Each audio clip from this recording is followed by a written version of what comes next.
And welcome back, everybody, to Weekly Anime Rundown. We've been off for a week, and then this is a late video, but uh, we're gonna try to make things interesting for you. We got 5 shows, 2 episodes each. We're we're whacking this hardcore right now. So hit things right off the bat with My Hero Academia. Yeah, okay, so sort of like just to kick things off, there's a new OP and ED. How do you feel about them? Oh, okay. So I think I never paid too much attention to the ending.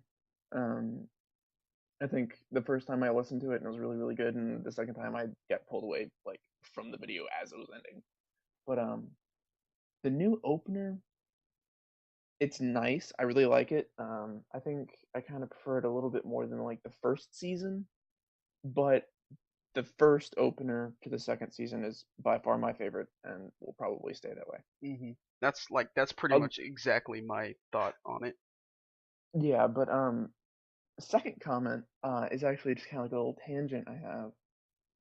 There's the moment where All Might is sitting on like I think it's a some type of beam. It's probably like a lamppost or something. But it's just one of those cliche hero scenes hmm where he's like sitting on top of something, he's just perched and watching the city. Yeah. And I thought about that for a little bit. I'm like, dude, if I'm a superhero, I'd do that all the time. Yep. 100%. Like not to just be like the creepy I see all kind of thing. It's just kind of like I don't know. I'm a people watcher. I'm just like watching the bustle of people go by and stuff. And you're a hero. You sit Yeah. around and do whatever you want all day. So it'd be great. That's Yep. pretty cool. Yeah. Pretty much. I'd probably do that too, to be honest with you, if I was a hero, because that just feels like a hero thing. hmm So we're I just like, just thought of yeah, the yeah. I just thought of Gran Torino's like Alzheimer's situation. Made me giggle a little bit there. The way he was like he repeated himself so much and he's like, "Who are you?" It got every single time, dude. Every single time it got me. uh, I like how just immediately after he's like, he's dead. No, no, he's not. And then he explains the whole situation, and it's like that is so easily misunderstandable. Yeah. It's like I was hungry, so I was walking through my house with sausage and ketchup covered in them, and and then I just fell. And I'm like, that's me. I That's just get hungry and walk through my house holding tons of food and trip sometimes. me IRL, dude. Oh my gosh. And he's just the weirdest old man, and oh my god. He's the greatest thing ever. So I feel like it suits him way better than version alpha, but how do you feel about the version beta of his uniform? Okay, so I think the only thing that's really changed on it is he's got extra stuff on him, like it showed like canisters and like a strap and fanny packs and stuff. And the part that covers his mouth isn't glass any or isn't see through, but it's metal. But if you pay hmm attention, he's still got the hood. Yeah. He just hasn't worn it yet. So it's practically the same suit, but you know, they've just added stuff to it, and it's probably made out of a lot of stronger material. Yeah. I feel like the small amount of touch-ups that they did to the uniform really helped it out a little. Even though it was just a little bit, I feel like it was is really adds to it. Yeah, it's from like an artist's perspective, it probably isn't all that great because you have to draw in all those tiny details every single time. Yeah. But yeah, it looks a lot better. I really True. like it, and I wonder if they did change the hood at all.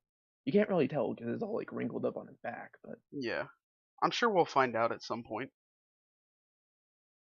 probably next episode even because Yo, let's yeah. see, where did he end off? Like on the train that's being torn apart? Yeah. He's about to Yeah. go fight So what's his name? Shikagari, Shigaraki, something like that. or at the very least, that guy's minions. Yes, something over there. He's definitely gonna deal with that guy. Don't know if it's gonna be him Hmm. directly, but he's gonna be dealing with that guy.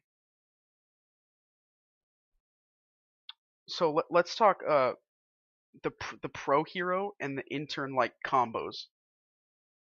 Okay, The so that's an interesting set. Which one Um, do you think was your favorite? Which group?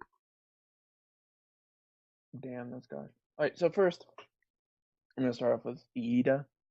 Hmm. I really don't care about his pairing, mainly because obviously he only paired it to go after Stain, sorry. Yeah, So really that pair doesn't matter.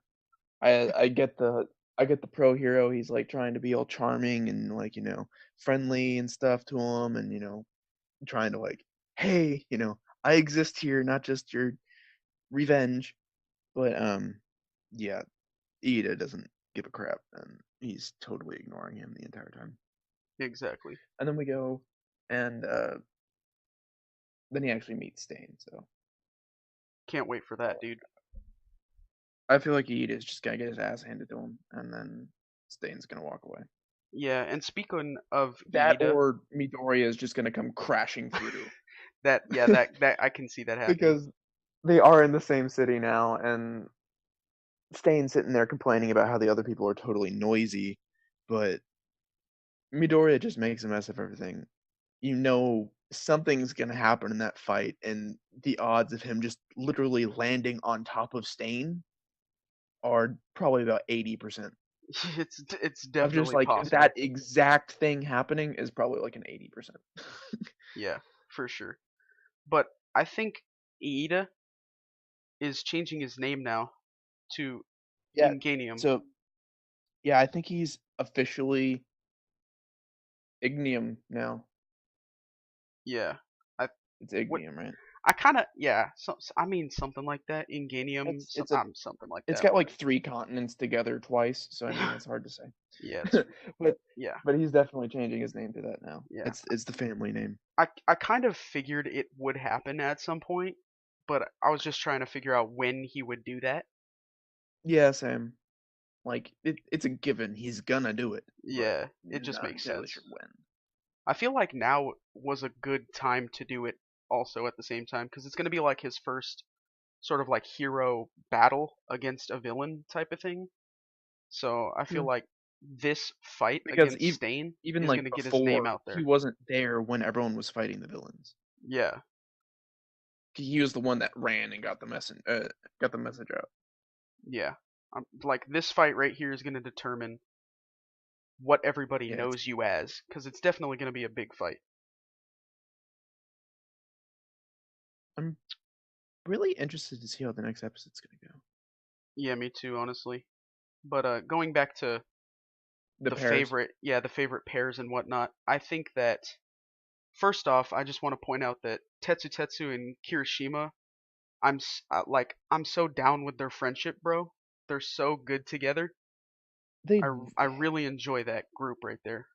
they're just gonna be like a hero duo, and they're just gonna stick together just permanently. Dude, you don't know how down I would be for that being a duo. I I'd, Like, I'd be totally down with that too. I love those two together. It's like They're Liddy. they're both so dense, literally and figuratively, and they just match each other so perfectly that they just belong together. I Yeah. ship it. Oh Also, my gosh. the amazing pairing. I'm so happy that Mount Lady picked Mineta, dude. I know, right? That was the And I love how greatest thing. disappointed he was when he was the one cleaning her room. Dude, I can't wait. He's like, I hope they show more of that. he's just like, this is not what I signed up for. I'm not okay with this. Dude, I want I'm to see I'm more waiting of that. for half mile high boobage right now instead of just laying on a couch and eating potato chips.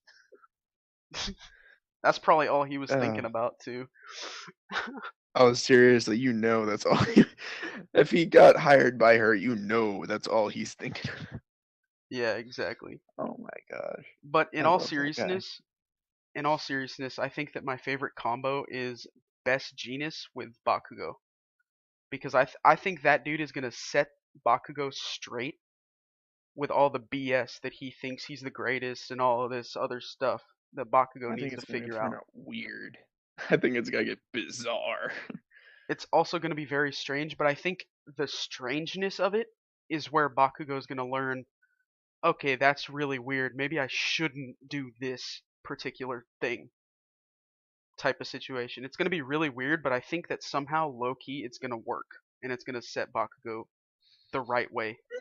I think it'll help him and like not make him say he's gonna murder and kill everybody, but at the same time, like I don't see the pretty boy haircut staying. Oh yeah, dude, I forgot about that That haircut. was actually almost disturbing. That That was like actually, yeah, it's terrifying.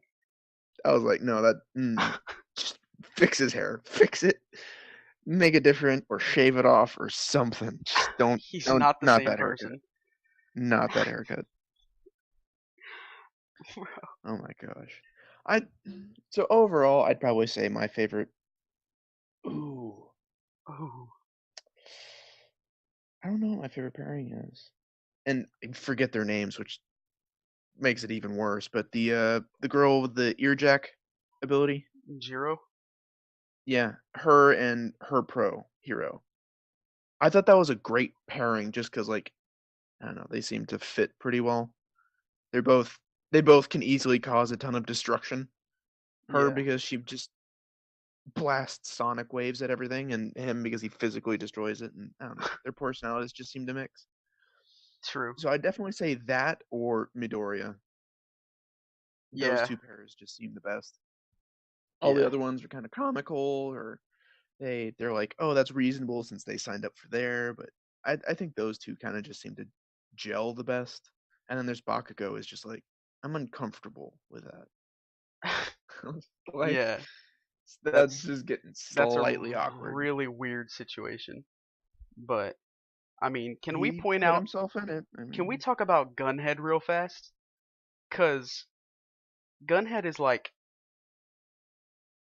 actually mucho kawaii, and it's not what he looks like. I was kind of. I I actually wasn't. waited I like was the surprised. entire. I was waiting the entire time while they were in the academy for somebody like that. Like I was waiting for like maybe even just the teacher to be like that, except he just slept all the time in a sleeping bag and slinked around the room. But I mean, like, I just always waited for that to happen. Like maybe one of the students, or maybe like a substitute teacher, or something. But we never got this like super cute big macho dude, Yeah, and I've been waiting for that for like half a season, yeah. or technically an entire season, but it's a double season series. Two core boy. Anyways, I was totally waiting for that to happen, and it never did. And of course, it has to be Uraraka's pro hero Yeah, I feel like to be like that. that would only make sense to be Uraraka's pro. I I was think. expecting like hers to either be full hardcore or like that, Yeah, one of the two. Those were pretty much. because then you've got the model, and I wasn't expect like I expected that to probably be one of them, probably because female heroes they've got to have some type of ego, and Was- but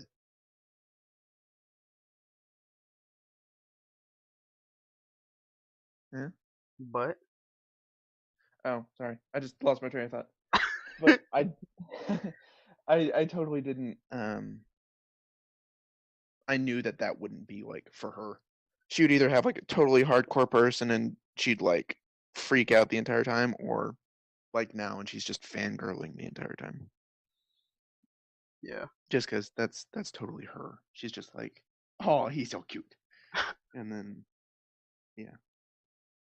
Although I still find it interesting that she picked Gunhead. well, Gunhead picked her. Well, she accepted his request. Was there somebody else? If nobody else picked her, then she had to go with Gunhead. But I'm not sure if No, anybody else because picked her. I'm pretty sure she had more options, but she just didn't pick them. Maybe I'm not sure how the whole internship because thing works. she was one of the flashiest people in the competition. I mean, she lifted the entire stadium and tried to drop it on Bakugo. You're not wrong. Yeah, But I then, mean, yeah. but she went up to Iida and Midoriya, and she's like, "I'm picking Gunhead," and then both of them are like, "What?" Like, just like that's the fighting. Uh, all those people just brawl, and she's like, "Yeah, I know," and they're just like, "What?" And I'm kind of the same way still. It's like, yeah, the dude's cute and all, but all of those dudes brawl. Like they duke it out. So I still feel like that's gonna be interesting, especially since her quirk is zero gravity. Yeah, Like it's gonna be interesting to see how that plays out. it really will be. So, next And episode, then, I yeah, I feel like it's either going to be like a huge fight, or they're gonna go and talk about Endeavor and Todoroki, because they didn't really do much of that in episode 14 or 15. They didn't really talk about Endeavor and Todoroki that much. something's kind of bothering me that he picked his dad. Yeah, I don't like it personally. I really don't get why that's happening, but it is what it Something's is. going on. What I'm thinking is he's most likely doing it to help control his right half or left half Maybe. because he has practically zero control over it. And again, I'm going back to the intro. They showed him using it. So quite obviously he's going to learn how to use it in the future. Yeah. But I'm kind of I don't know, something seems a little off when he went to his dad. Yeah, But I'm pretty sure he's doing it to help control his fire half, yeah. We'll find out. which is smart since that's where he got it from as well as that's the guy who's the most able to control that type of power. So, Yeah, for sure.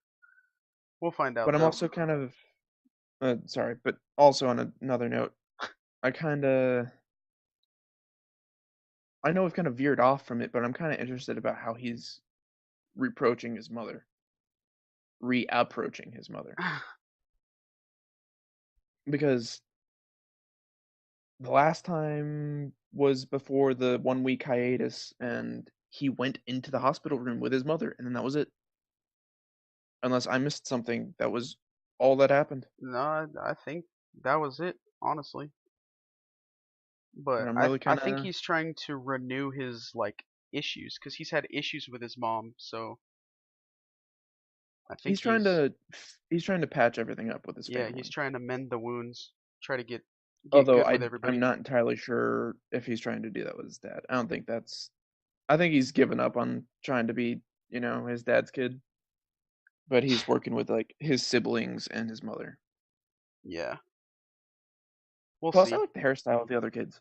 I'm all right, dude. Like his older sister, she's got like mostly white hair except for like a couple red streaks. I think that's like their hairstyles are pretty cool. I should get Yeah, that. no, you shouldn't. I think I think their family has one of the better hairstyles of the show. Yeah. But we'll find out. I'm sure they're going to show more information about Endeavor and Todoroki and how they're, working together in this whole internship program. But I'm pretty sure it's all going to be mental and not a lot of actual like training for them. But I'm not sure. Oh, it's Well, gotta be a lot of mm, I think to sorry, something's sticking in my throat. Jesus. Um, I think Todoroki and Midoriya are gonna be a lot more physical. And obviously Uraraka because she's been doing push-ups the entire time. I But feel like Bakugo is going to be like zero like Bakugo's action. gotta be sitting in a hair salon chair the entire time. He's just going to be worrying about his apparel. He's not going to do anything with fighting. Yeah, he's just gonna sit there the entire time and just They're like, "Is this haircut better or is this haircut better?" And then cuts to Mountain Lady, and then cuts back to Midoriya, and then cuts back to Bakugo, and just an endless loop of just those three guys. Throw That's it. in throw in a couple of the other ones like Jiro or Tetsu Tetsu and Kirishima in there every once in a while. Yeah. But for the most part, it's just focusing on Bakugo's hairstyle and Mountain Lady eating chips, and that's it. That's And the rest of Minato the show, cleaning the guys. floor. That's it, That dude. is the rest of the show. That's it. No See you more. guys No later. villain fighting. No heroes. Just those two. The rest of this series is just the internship program, uh, which I mean it could be actually if you think about it legit, but yeah, I don't. It's called My Hero Academia, so I really don't think like I don't think we're ever gonna get to the point to where they like grow out of the learning stage. yeah, you'll have to wait for the spin-off manga for that one. Kind of like the first iteration of Naruto. He never grew out of the ninja school. He just stayed in the ninja school. Yeah, Like in this, they're going to higher stages, but they never grow out of it. So that's kind of what I'm expecting. can't wait for My Hero Academia Shippuden. Oh my god, Shippuden is the worst. Kill me, dude. Anyways, just don't, no more, no more. Okay, moving on to, or real quick, let's talk about the what was the town? I want to reference the town, but I don't remember the town's name. Don't know, don't care, dude. Wherever all the fighting's happening. Yes, I got you. All right, so actually, screw the town. Let's talk about Midoriya. I don't care about the town. Bro, Um, I think it's interesting that I think it, I think it's interesting. come What is on wrong now. with me right now? Come What is on wrong now. with me? Okay, so his approach on his power is interesting. Like, he goes from using it to like, hey, I'm gonna activate this throughout my entire body. Yeah, Like, I feel like that would put a crap ton of strain on you. But at the same time, that's why he's you wouldn't training. need to. Well, I know, but well, All Might could use the power like that anyways. Probably Do you took him think? a Okay, while. okay, so All Might can inflate himself, right? Yeah, Do you think that's how he inflates himself? is he using one for all? Well, obviously it's using one for all, but do you think like spreading one for all throughout his body is what inflates him? Well, I don't So are know, we gonna have cause like wouldn't are that we gonna have inflate like a Midoriya? yeah, are we gonna have like a 26 times more inflated Midoriya walking around? Well, he's already Are we used gonna it have throughout his like body, so shouldn't he have already inflated if it was gonna happen? well that's at 5%. That's true. Don't know how Uh, much All Might uses. see? See? All Might uses like at least 50 probably. Well, when he's fighting, but we don't know how much he utilizes just to inflate himself, if that's how he inflates himself, which I'm assuming it is. True. Hmm, who knows? Maybe one day. My Who question knows? is my question what or you go first. Who? No, I didn't have anything. Go for it. Oh. My question is, do you think Midoriya will get to the phase where he has All Might running all the time? Or one for all the time? I feel like Like will he like no, because All Might doesn't use it all the time, I don't think. yeah, but Like, okay, but All Might had like perfect control over it the moment he got it. Like even the teacher said that. well, I mean, okay, but I'm sure Midoriya is gonna learn how to turn it on and turn it off, type of thing. I No, I don't mean think that's he's what he's gonna already just described as he has to have it on. consciously flip the switch. Yeah, unless he feels that that's a better way for him to have one for all, is by it always going, I don't think he's always gonna have it going. But I mean, that's just how I feel like that's gonna work. Because at I the think end an of the day, I have analogy no that I would idea. use for it is it's a lot like so how he used to have it was like 12 different switches on a wall. And you're like, here's the light for this room, here's the light for this room, here's the light for this room. And then now what he's got is like a dimmer switch. And it turns on the whole house or turns off the whole house. Yeah, But like that could work. you have to consciously like turn it on first and then move the dimmer switch. True. If I was in that situation, I'd be like, I'd use one for all the time. And I one, mean, maybe. that would increase my usability over it. And two, if a fight just broke out immediately, I wouldn't have to consciously stop and be like, I'm activating my power. I could just be like, oh, increase, and I then guess he could always push have it into. on, but just have it turned down to like 1% when he's not using it or something. Like, Yeah. I don't know. And like if he's at like 1%, it's probably the I don't know. If it's at 1%, it's still probably ridiculously inhuman. Yeah, probably. But Yeah, I mean, who because knows? 5% just destroys everything. 5%. Yeah, I can't wait till he actually learns how to use more than 5%. That's going to be insane. And on top of that, one like quick remark: they always talk about him using 100% and it breaks his bones and stuff. But when All Might was in the fight and he used 100%, he didn't break whatsoever. So I think Midoriya has been using more than 100%. And he just doesn't know about it, or No, it's just like he can't control it whatsoever. So like everyone's saying, "Oh, this is 100%." It's not really 100%. He's actually like probably at like 300%, and that's what like shatters like every part of his body shoot, I have no because idea.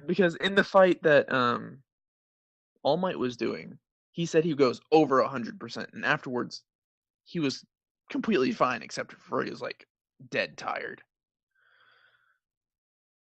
I mean, Like he didn't have any broken body that parts or could anything. work. I'm not sure actually. You got me stumped And over that's just a here. technicality. It's like a tiny detail that doesn't matter, but I was just thinking about it for a while. Yeah, that's got me completely stumped. I have no idea what that situation is. Anyways, let's skip to the Honestly. next part. We're moving on to Recreator. Recreators. Okay, so new intro, new outro, right? New intro, outro. Got to get that out of the way first. I loved them. They were amazing. Both of them. I really thought so too. Everything about this show is just amazing. Don't know how they do it, This but they show is do it every time. absolutely fantastic. This intro I actually found to be a lot more interesting and symbolic than the last one. Did you I'd happen to say they're catch both really, Mamaka really in good. there? Did you see Mamaka anywhere in there? I think I missed it if she was in there. No, that's the thing. I don't think I saw her, so maybe she actually is dead. Yeah, she's dead. Dead. She hasn't come back so far, and yeah, Because I know kind that of was a sucks. big, I know that was a big point we were making. Like she could at Yeah, some point come that is back and true. whatnot. But I think the new See, OP, you're starting to do what I do and like overanalyze the intro and be like, okay, plot lines for this story arc. dude, it's hard to not when it's a show that you love so much. It really is. And and on that note, I've actually noticed, I was talking about how it's like all symbolic and crap. Um, at the end of the intro, Altair is all glitchy and then she completely fades out. Death to Altair is what you're saying? What? Except Spoilers? I think it's gonna be different than how we expect it to be. Because there was also another scene in there where she was like bawling and she's being all gentle and like considerate towards the lotus flower and Well, you know I do want to point out that remember back at the beginning, like a couple months ago, we talked about how the battle with Altair is probably going to be more of a mental one than a physical one.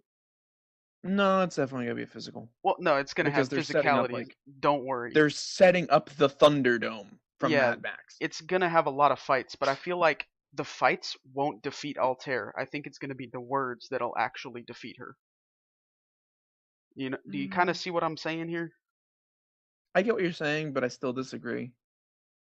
I think the fights are gonna defeat her, but at the same time, I think throughout the fighting, her personality is going to show through or change, so that we get to learn more about her. So then we feel like crap when she's actually dead. They're gonna turn it all on us, and we're gonna be like, "Oh no, but she was okay at the end of it." I'm actually gonna feel that way regardless, but whatever. I just want I that like Algar. violin, dude. I just want that violin thing. I Dude, I don't. want that violin too. Come on now, that's all I really want. Like I she don't care plays a about anything else. PPSH like a violin with a sword and Bro, I'm down. Hit me up, homie. That's what I'm saying. but yeah, I think she's probably gonna get beaten, if not like barely, but definitely her personality is going to be shown through or changed somehow by the end of it. And we're all gonna feel like crap afterwards. This Yeah, is the probably. type of anime that's like, hey, you invested like 2 months of your life into it, and you absolutely love it, and you hate this character. You know what? We're gonna make it feel like shit, and bam, you know, Yeah, dude. the character you wanted to die died, and now you regret it. True. Very true. I love, but at the same time, I do love shows that do that, where you end up loving the villain and like you've got all these mixed emotions going around. Yeah, That defines those are usually a the good show. best written shows Yeah, dude. ever. And if this show has anything to do with that, I mean, to me, this is one of the best written shows I've seen in a long time. It's I'd have to agree, like 110%. It's like I'm just glad that we picked this show at the end of the day to do, because I am so glad we picked this show. It was this is like turned out to be way better than I expected. when we were picking anime, I was like, this one has been popping up all over the place and it looks kind of interesting. Let's throw it in there. And now we're just like, I need the next episode. Oh god. Oh god. Yeah, and I think the biggest surprise of it all is that it's completely original. Like normally original anime I is know. not good, but this is insanely good. It's definitely one of the best anime I've seen in a very, very long time. It for sure.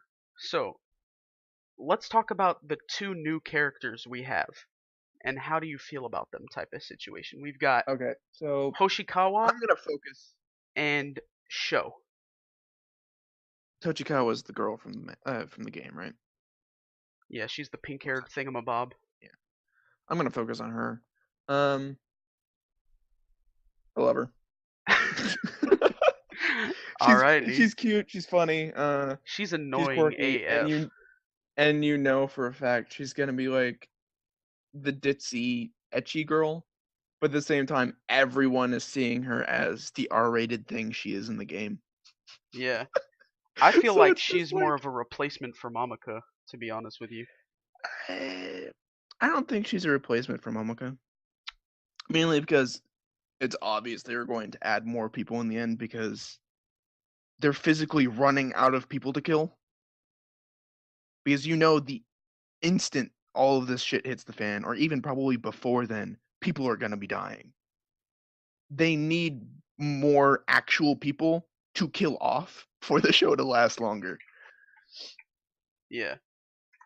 So I knew that they were gonna add more people, and I don't really see her as a replacement for Momoko because Momoko was her own key part, and she needed to die to have like Alice do the freak out thing. But Yeah. she's kind of she's Yeah. kind of like the mountain lady The mountain from lady. Hero Academia at the beginning.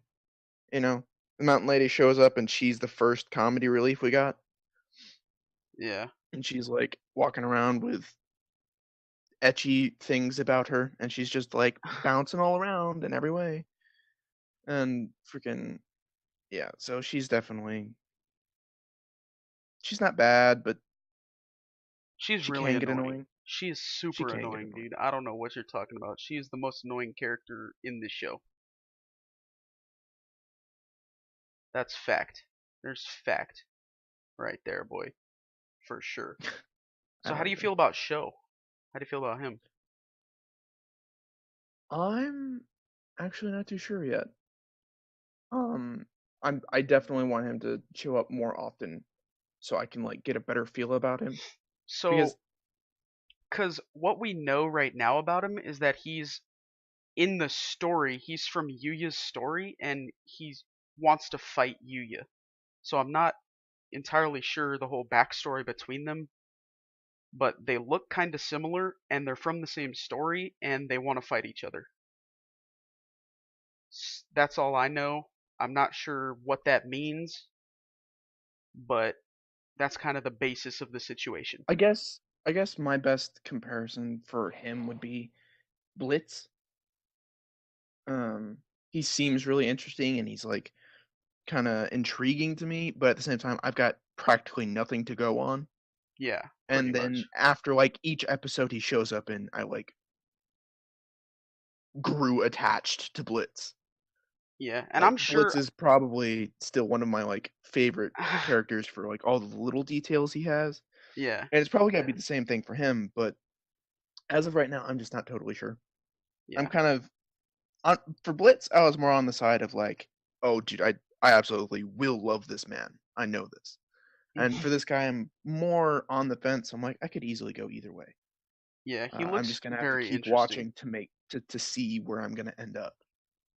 Yeah, and I'm sure, like you said, as the episodes go on, we'll learn more about him and what he's actually doing and what his purpose is with the story. Oh yeah, for sure. So, because he's only been in like 2 or 3 scenes so far, so there's not really much, if anything at all, to go on except for the stuff that I mentioned. But speaking of Blitz, we got to see a little bit more of that dude. You know what I'm saying? I know, right? It's like Yes, every scene yes. with him, it's like you gotta smile. It. Ugh. Every scene with him just automatically adds kind of like a sharp edge. I guess I could say. Like it's hard to describe, but it's just things just seem a lot more tense when he's around. Yeah, that's true. He's That's that character definitely that true. walks in the room and just adds the tension to the air. And Everybody's it's just face like, oh goes crap. flat. Yeah. Also, it definitely seems like Magane is chillin', bro. She is chillin' right now. She's bathing in money. Like that's what I'm talking about. I'm kind of worried about her. That's what I'm talking about. She's Both as in hands like down my I'm favorite. worried about what she's going to do and I'm worried about what's going to happen to her. Yeah, Like I'm I more actually so. really like Magane and for some weird reason I'm slightly rooting for her, but at Yeah, the same time I'm like I don't know, she's too relaxed for all this crap to be hitting the fan right now. She currently has a part of another character still attached to her, which in any anime series, whenever that happens, something happens to that person. yeah. I feel Because like for nothing good is gonna come out of her, but I feel like her character, just as a whole, is just, yeah, she's a villain, but she's so laid back. It's like you can't help but enjoy every single scene that she's in. But I don't see anything like good happening to her later on down the road. Something bad I is feel the definitely same going to way happen. and kind of yeah, I feel the same way and I'm kind of broken up about it. Because I really like her and I don't want anything bad to happen to her. But at the same time, it's like her character type always gets the crap, so it's gonna happen Yeah, regardless. yeah, it sucks because I'm pretty sure at this point. I mean, I don't know with all of the new characters coming in and whatnot, but as of like right now, she has to be my favorite. So it's gonna suck if she Yeah, she's dies or probably my something like favorite that. too. Oh, so not Blitz? You just change your mind like that? No, I said Blitz is one of my favorite. Oh, I got you. I love him for all the little details. I like her for her personality. Yeah, her like, dude, her personality is so chill and laid back, but It's so evil at the golden. same time. Ah, I love her. I Okay, like Blitz for all his stuff. I don't know, like Magane for her personality. yeah. except and for her ability, because her ability is like so original. yeah, Like that's true. I've never heard of anybody being able to reverse cause and effect. That's true. Very unique situation she's got. Yeah. So about Altair's new power that she got in the episode 15, how do you feel about that now that she can pretty much just figure out what the group is doing, what their plans are? I want to make a good comparison for this, just because like that's the one thing I'm good at. Um, in a lot of other series and movies or shows or whatever, whenever one group gets that ability onto the other one, whether it's intentional or not, it always adds an extra depth level to everything. Yeah, I can agree with that. I Um, feel like it really makes her like if you didn't think so already, I feel like now it's confirmed that she's like super OP and it's going to be really difficult See, to get rid okay, of her. okay. Real quick on this. First off, crap, where was I going? Yeah, real quick on this. Um, what part do I start? Okay, first off, let's start on the OP part. She seems really OP, but you gotta remember she's unstable. It's like an atomic bomb. Yeah, It's that's like a the good most comparison. devastating and overpowered thing on the planet, but at the same time, it could accidentally go off whenever, Mhm. or it could just become a dud, and then it's oh well, we're fucked. Like, and that's another thing. Like that analogy just made me realize if she becomes so unstable that she just disappears, will that like do anything? Hmm. Because like other things, when they become unstable or disappear, it usually affects things around them. It usually distorts everything in the entire thing, or it just simply blows up and gets rid of like at least one entire city. Yeah. So I'm thinking if she, you know, disappears somehow, then would that affect the other characters? Would that somehow affect the God world that we are in? Like, would that completely shatter the Here we separation go. between dimensions? Here we go with all these Or ridiculous questions. well, it's mainly just one question that has like a lot of branches off of it. But I mean, it's like everyone is so dead set on stopping her or making her disappear or killing her that we Yeah. haven't figured out what necessarily happens when that happens. Yeah, what are the consequences going to be if any? Yeah. Like maybe nothing happens at all and that's just the end of the show and we all feel like crap cuz, Happy birthday. Yeah, I got you. or there's actually some bad shit that's going to go to like maybe Altair dies halfway between now and the end. And then the rest of the show is fixing what happened because she died. See, now that could be a twist. They've thrown some weird twists at us and that could easily be one of them. Like one of the weirdest twists was when one of the characters died because we never thought that would happen. And Yeah. then now we're like, oh, well, these guys aren't immortal. Three of them practically died, and one of them really did. And like, Celestia had a nice sized pinhole in her stomach. True. I mean, if you can see through it, it's pretty bad. You're not wrong there. But I don't know. So, I really like Altair, and I feel like she's gonna grow on me just like Blitz did. And I feel like if she's gonna die, I'm probably gonna cry. I don't know Just about all the because, crying and everything, but yeah, I feel like like, you'll probably feel it. even if they don't add to like her character or whatever, because she's the backstory behind this. She's the story between Sota and his old friend, and like Yeah. at the very least, she is sentimental value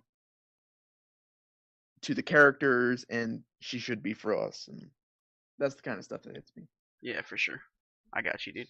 So Here here's my opinion. At the end of episode 5, this is what was going through my head of how the end result of Altair is going to be.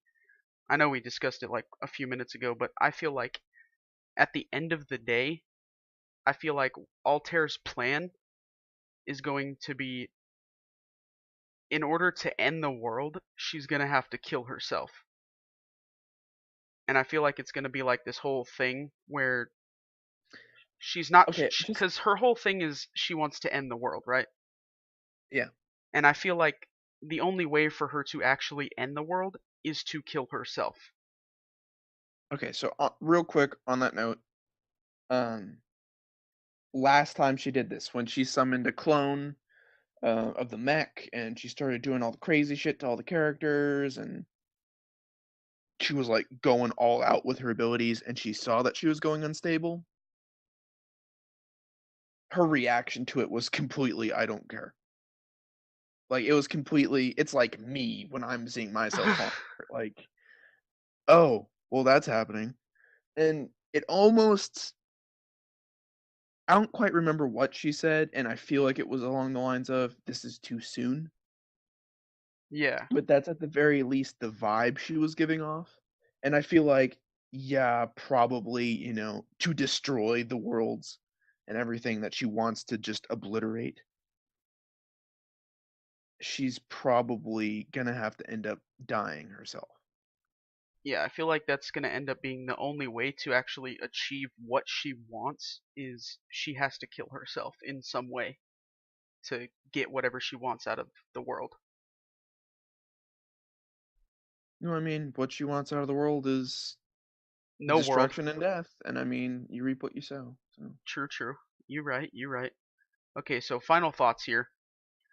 Altair said something to Blitz at the end of the 15th episode, and I just wanted to get your thoughts on it. She said to Blitz, "I shall pray to your daughter, not to the abominable gods of this world." How do you feel about that statement? mm,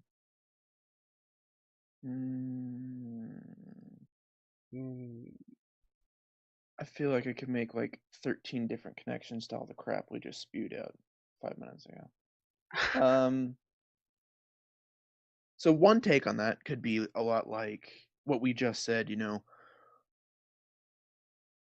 she's wishing for death, so she prays for death kind of thing, and that's like her connection. That's like, you know,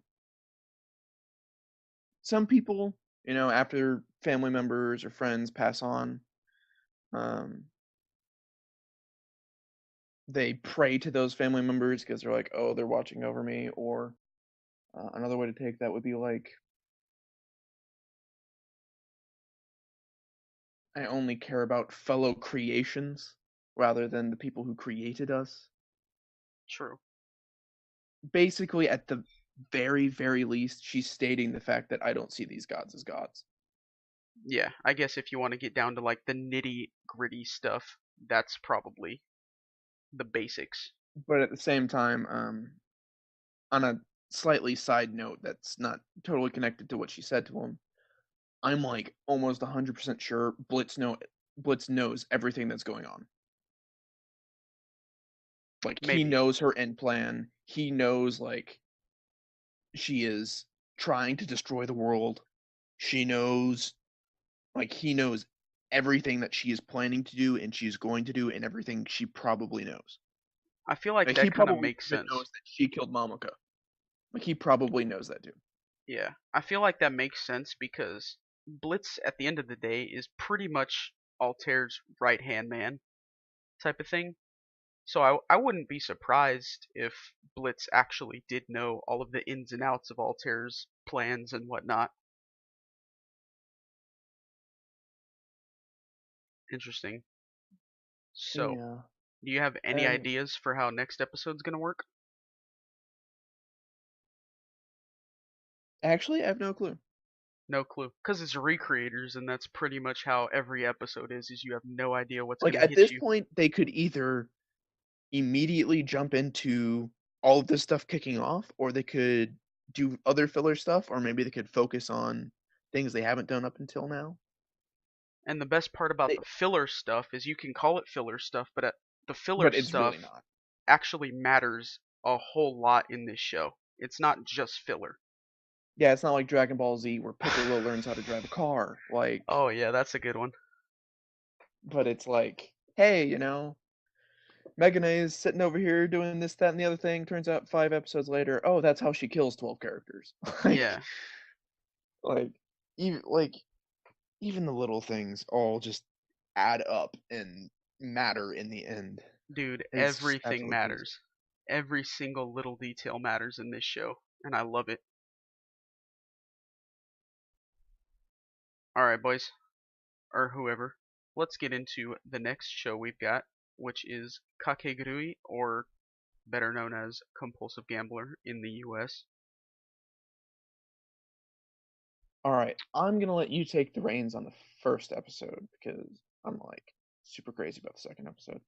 So, okay, so in terms of what he was talking about, I'm going to be kicking it off with episode 2, and he's going to kick it off with episode 3, because episode 1 was a couple weeks ago. Oh my gosh, I'm talking about out of the like Yeah. groups of episodes we're watching. No, dude, I got you. No, Anyways, dude, I got start it you. off. Start it off. So, let's I see here. What I got like happened was. 13 page materials. Like I watched it, but I got like 13 pages of crap to go over for my episode. So that's why I'm claiming an episode. I'm sharing, but not directly. Yeah, so pretty much a big portion of the first episode that happened, otherwise known as episode 2, is Sao Tome is now this laughing stock and whatnot, and pretty much we find out that all of the quote unquote higher ups at the academy, they pretty much cheat to win all the time. So that's pretty much a big portion of the episode, cuz it seems like this show's going to do sort of like one or two gambling events on the same game, and that's sort of going to be one episode. That's kind of how I'm It's gotta be feeling. like one game per episode. Yeah, that's kind of how I'm doing it, or how I'm feeling like this show's going to kind of roll out. But I did want to mention that the 3D sort of schematics that you discussed, they're a bit more obvious in the second Yeah, episode, I for kind sure. of I noticed that too. And what I've also noticed is the 3D effects almost only are exclusively to the poker chips and to cards, Yeah, except that's in the true. third episode, and then it was on like the swords. Yeah, well, I feel like it's I don't know what to call it, but like the items used within the game Yeah, it's the type of thing. items that use a lot of movement. Yeah. Because I've personally tried drawing cards, and it's not that easy. Like they're paper thin. They like it's a total mess, and to draw like a deck of them, to draw them all moving, to that's no, that's a no go, pal. Like Especially at the rate of movement that they do in this show. especially like when they do like card tricks and crap, and then it's just like, fuck that shit, I'm out. It's like no, Yeah. no. So like the fact they're using 3D is fine, and the fact like it's that quality of 3D. Like we're not talking about Ruby or a Gene here. We're Oh, like kill not me. like Netflix original series. Like we're Shut. talking You about better like stop, dude. I'm gonna get tilted. high quality 3D usage, and it works well, it blends well. Sometimes it's a lot more obvious than others, but Yeah. I What can you think do? I think they're doing a fantastic job. Yeah. At the end of Okay, the I'm day, gonna they jump have in. like a limited amount of money, so they can only do so well with the money they're given. But also, Yeah, that's real true. fast, to just finish off episode 2 real fast before you take off with episode 3. I'm actually gonna dip into episode 2 anyways. Oh, well, I just wanted to point out that I feel like now this is, veering into the my opinion situation, but I feel like Jabami is going to sort of group up with Susui, Saotome, and Itsuki to try and take down the council. Nah. Nah, I know that's a my opinion thing. You can feel however you want about it, but that's my I opinion feel on the like I matter. feel like at most it's gonna be Satome and the guy. I always forget the guy's name because he's bland. Susui, dude, come on now. Yeah. So I think it's just gonna be those two.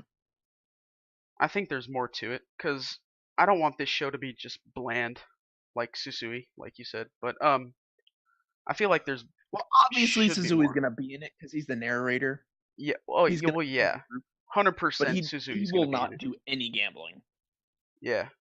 He's gonna be that because one he's character. already been a house pet. He's not gonna do that again. On top of like, he sucks at gambling. I'm just gonna say he sucks at gambling. Yeah. I don't know how he But got into the school, but whatever. That's besides the point. probably for the school part. Maybe. uh, Maybe. All right, go for it. Do what you want to do now. okay, so second episode. I'm actually gonna start off with what I find interesting, and then I'm gonna lead that into the intro, and then that's gonna be a little tangent, and then that's gonna lead into another thing, which leads back to the second episode, and then I'm pushing into the third. But All right. anyways, starting right off the bat, Jabami is probably my new waifu. No, she's not. Like straight off the bat, she's awesome. She's hot. She's psychotic, as well as like scarily observant and smart. And that's just like my cup of tea right there with like extra sriracha sauce in it. Um, God, don't put sriracha in your tea. It's revolting. You're still alive, right? Who? You? Are you still No. alive? No, dude, I'm chilling. Oh. I'm chilling. I'm in hell right now. Don't worry about it. First off, the game. Like, I want you to reply to this crap when I'm saying it. That's what I'm checking. Um, freaking. How do you feel about the fact that they bet body parts?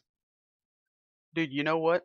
Itsuki's little nail fetish situation, that terrified me. I was like, why Okay, would so you want that as a souvenir? Why would that make you feel good in any way? so I actually had this conversation with my sister the other day. Not like about nail fetishes, but about having your nails removed. Oh no. And yeah, like having your nails removed is like extremely painful, and you don't have a nail there, so it's like super sensitive and like blood squirts out or yeah, yada yada yada. When your nail grows back, and when your nail grows back, it doesn't grow back the way it's supposed to. Of course not. So Why like would it? then it's like even more messed up. So like basically losing that bet will ruin you for the rest of your life. Like my sister, she got her big toenail ripped off, and it grows back, and half of it grows too short. Like it grows not all the way over to the edge of her toe. So like losing that bet will ruin you for the rest of your life. Bro, you mentioned getting your big toenail removed, and my big toe actually got shivers when you said that. Yeah, like mine, I'm like touching my own toe to give visual demonstrations that neither you or anyone else listening to, and like my entire show was like curled up and like I don't know. I Nope. feel weird. I feel really weird right now in my toes. That's for sure. Yeah, definitely. I But hate the so idea of toenail or fingernail, whatever kind of nail removal. That mess scares me. it hurts. Like, that's a no go. Everything is a no go. But 100%. so I thought that was like super interesting and literally, let's all be honest, money gets boring after a while. Yeah, if you got too much The of it. excitement of how much like money you can lose, that like edge of excitement gets lost after a while. Mhm. It's like, oh, you lost $1 million. So what? Saitama lost 50 million. Like it's I money mean, can only go so far on the excitement scale. that loss that Sao Tome had there Yeah, that was actually actually pretty that detrimental. Like actually hurt her a lot. when I watched that, like the moment that that number dropped, I'm like, oh shit. Yeah, I'm like, that was painful to endure. that's got at least 1 0 extra than I thought it would. Like 5 million, sure. 50, um, oh. Now you're dealing with the Well, big guns. she's screwed. But yeah, like money for excitement level can really only go so far unless they start adding zeros to it. And then even then it's just like, oh, it's a bigger number. Who cares? Yeah. But Unless you fingernails, get ridiculous. Yeah, yeah. Dude, and then that goes into my other thing which I said, or which I was going to do, is the opener. So back on this again. Holy crap, do I love this opener. It's probably my favorite. Like even over the new recreator. The new recreators is like fabulous. Don't get me wrong, but I love the jazz swing, I love the dancing, I love how lighthearted it is. It's just like every time I watch it, I'm just like, I'm grooving, and like they're dancing around, and everyone's lighthearted, and it's such a freaking ridiculous contrast to the actual anime. yeah. Like immediately after it drops, you see Jibami's face that's like completely twisted, deformed, and like desire driven, and you're just like, what the fuck happened in 2.5 seconds? Who? Who? Who are you? Jibami. I I know, didn't yeah, know. I'm I know. just saying, bro. Yeah, I know. Like, yeah, I got you. Bro. I know. I'm sorry. Anyways, Bro. I'm just. I love the intro, and I love jazz, and I love how like swingy it is. So cute, but if you watch it, it's got a lot of symbolism, and it's got all the characters that matter in it. It's got the whole student council. It's got Jibame. It's got her. It's got him. It's got everybody, and I guess the main thing that kind of worries me about it is also like what I said about Altair. I feel like Jibame is going to disappear one way or another by the end of the series. Like she's gonna become one of the house No, she's pets? like going to completely disappear Die? because it shows her disappearing like 3 different times in the intro. Ooh, watch out for symbolism, boys and girls. And that really kind of bothers me because she's fucking awesome.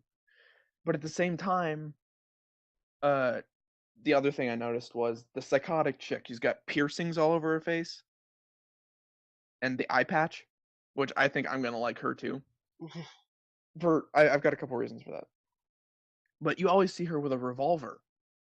So I'm watching, and second episode they're betting fingernails, which obviously is just like holy crap, that's no, those are mine.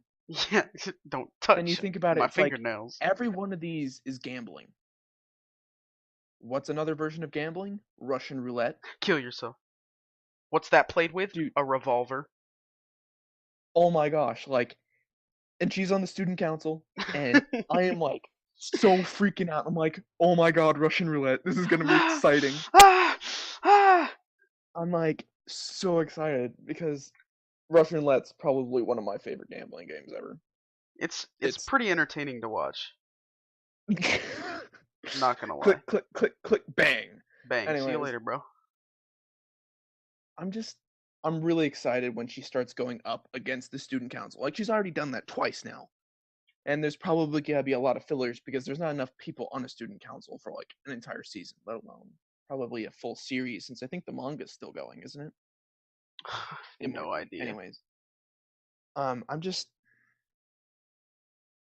I'm really excited to see where this goes. And she's probably gonna gamble with other people or whatever, but I can't wait for her to gamble against her. I want a Russian roulette game. Or like I just really, really want one. And I I know for a fact with how the characters are, they're gonna use a real bullet.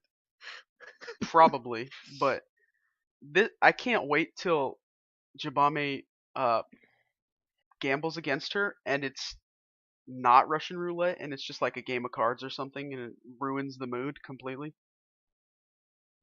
Or you can have like a really intense dice game. Like that seems like another thing. But Yahtzee. for that bit, the reason why I like the Revolver Girl so much is because one, if you got that many piercings, an eye patch, and a revolver, she's like punk ass. But does And the she other have a thing was, sleeve tattoo? no, Well, okay, you lost. You're already done. Get out of my life. Gotta no, have she's like that a punk sleeve rock tattoo. girl. Not all punk rock fan girls have sleeve tattoos. Bro, but sleeve Mainly the guys. tattoos are legit attractive.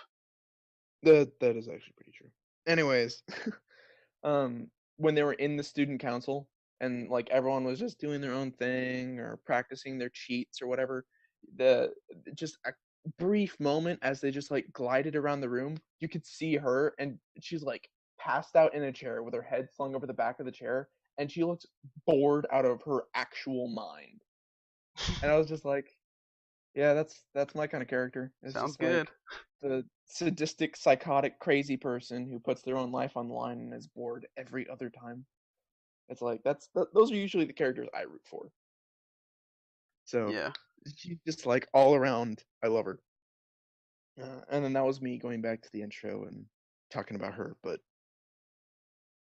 I I'm really looking forward to a lot in this series. Especially I want to see with the little Wally girl. I want to know what her Dude, game voice okay, is. hold on.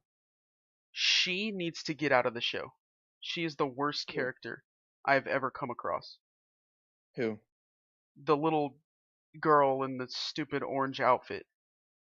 We don't even know what she does yet. It doesn't matter, dude. She had a little bit of a freaking laugh that she had in the third episode, and it ruined my mood. Like, everything that she has done, everything I have seen her involved in, has made me enjoy that particular scene less.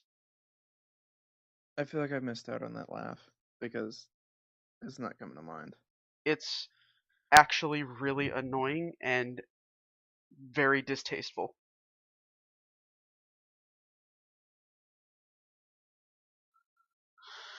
I mean, That was that your little rant? dude, honestly, I guess you could say that because I really don't like her. We haven't seen much from her, but she is We beyond haven't seen annoying. we've literally seen close to nothing of the student council whatsoever, except for like the I think two assistants, maybe it's just one, and the two people who lost the games. Or okay, I take it back. Second one technically won the game, but very barely. Yeah, So like it's just we practically know next to nothing about the student council whatsoever. yeah. So you can't just straight up say Dude, you hate the I Y. can though. She is Okay, annoying. fine, you can. You can actually say you can. 100%. I totally can. Also, on that note, I'm actually in the intro and in the series. I think she showed up like once in the show, but in the intro, there's this girl, and she's dressed like I guess, the accountant or servant or whatever. And she's wearing a suit, and she looks like she's got the same hairstyle and everything, but she's wearing a mask. She seems really interesting too. I'm sure we'll get the whole rundown of the council as it comes into Yeah, play. definitely. That's definitely gonna happen. I'm interested to get all of the backstories with all the different council members and what have you. The whole shebang. I'm ready for it. All right. Third episode. So for this one, totes my goats. I'm totally excited. Um, so Don't ever say it's that not. again. Yeah, I probably will. Anyways, it's not as crazy. Like it was fucking crazy, but it wasn't like it didn't escalate.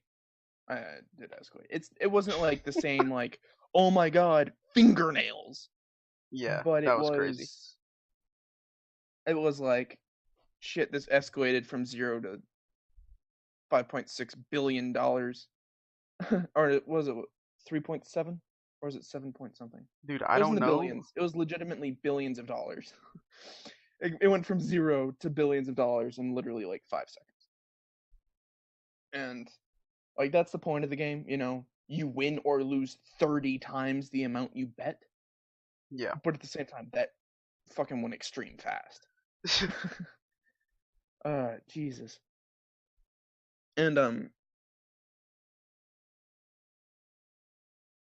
this show is crazy because you see the student council, you see what they do, and you see what they have, and you see their ability to cheat and the ways that they cheat. It's just like that's realistic and fucking ingenious. Yeah, for sure. Like the cards, that was brilliant, and it was actually ridiculously scary how quickly Jabame caught on and memorized. Like, I can hardly memorize the place of 6 cards, let alone all of them that have a symbol. Yeah. Like that's too much. And then in the second one, it's like you have magnets implanted into your servants and your underlings. Like that's pretty hardcore, but very realistic for a gambling den. Yeah. And then I the other thing I really liked was Jabame's comment of you've got an interesting way of cheating of you don't have 100% chance to win Yeah, that's because that way of literally cheating in particular is my favorite form of cheating just because you're gambling within a gambling game. And I find that really interesting when you take risks like that when you're gambling. Like not yeah just it in this show, like in real life if you're just actually gambling around for fun. If you take a risk like that, I find it way more thrilling cuz I feel like there's always a bit of you that's like when you cheat and you know you're going to win, it's kind of like you're not enjoying it as much. But yeah that's how I am in a lot of video games too. It's like I've gotten to this point where I'm now OP. Everything's boring now. Let's try to kill ourselves. yeah, but it's like when there's still a chance, even though you're still cheating, but there's still that chance that you might not win. I feel like that's the It best adds that way. adrenaline back to you. Yeah, that's you get the feeling of gambling, but you're still cheating. So like chances are you're about to win, but there's you still have your heart's still pumping because you might not. And um Jabame like set it out perfectly. It's like you're not wanting a 100% way to win. You're just wanting the ability to have a very tiny slight edge over your opponent and you collect your earnings throughout the years. Yeah. The slow way to go is usually the best Mhm. because if you win constantly and you win 100% of the time, rip money away from everyone who plays against you, no one's ever going to play against you, period. Yeah, exactly. Which makes it even crazier, especially with that game, which seems totally like it's out of chance, when in reality it's not. Well, I Mhm. mean, it still is, but like Yeah, I got you. she still has the slight edge to where she's at least bound to get a slight amount of edge over her opponent. Mhm. But anyways, the other thing I really like about this show, which was kind of weird for me to bring up, but what I love is that they brought back like actual history and actual examples from the past that are being applied to the show. Like it's not all just straight up, oh, this crap's happening. Oh, this thing, that thing, and the other thing. Or it's like all these characters are 1,000% original. Like they went and they brought back facts about how old gambling dens used to be. Like there's a dude underneath the house with a candle poking dice with a stick underneath the cloth. Like legitimately bringing that fact up and bringing it back and talking about, how this used to be and how it applies to what they're currently talking about in the game they played. Even though it's not the same game, you can use the same tactic. really, really cool. And not a lot of shows do that. And not a lot of Yeah, shows pull it off very well either. true. Interesting point. That's So I definitely really, that was a tidbit that I kind of grabbed and latched onto. And I'm like, I really like the fact that they are bringing like facts and culture into this other than just simply, oh, hey, all bunch of random students you never got to care about again are gambling. Fun stuff, right? super fun. Fingernails. Stop, dude. Stop bringing it up. Oh man, fingernails. That's Oh, so fingernails and intense. revolvers, man. Fingernails and revolvers. Those are my highlights of this series. Oh man, God. I can't wait for a Russian roulette game. Like I want that so bad. And Honestly, I'm I feel probably like like it's gonna be there. after this episode's over, after this recording is over, I'm just gonna go and rewatch the intro. Just for the fun of it. Yeah, intro's actually ridiculously good. I kind of wanted to point out something that I kind of picked up and latched onto, which was not the historical fact behind it, but it was the fact that whenever uh Jabame was kind of going off to Nishino Toin about, catching her cheating and all that stuff, she almost seemed, while still having that insanity vibe, it almost seemed as if she had a sliver of humanity, because the way she talked about how uh, Nishino Toin played Saotomi and how it's just like wrong, as a human being you shouldn't do that.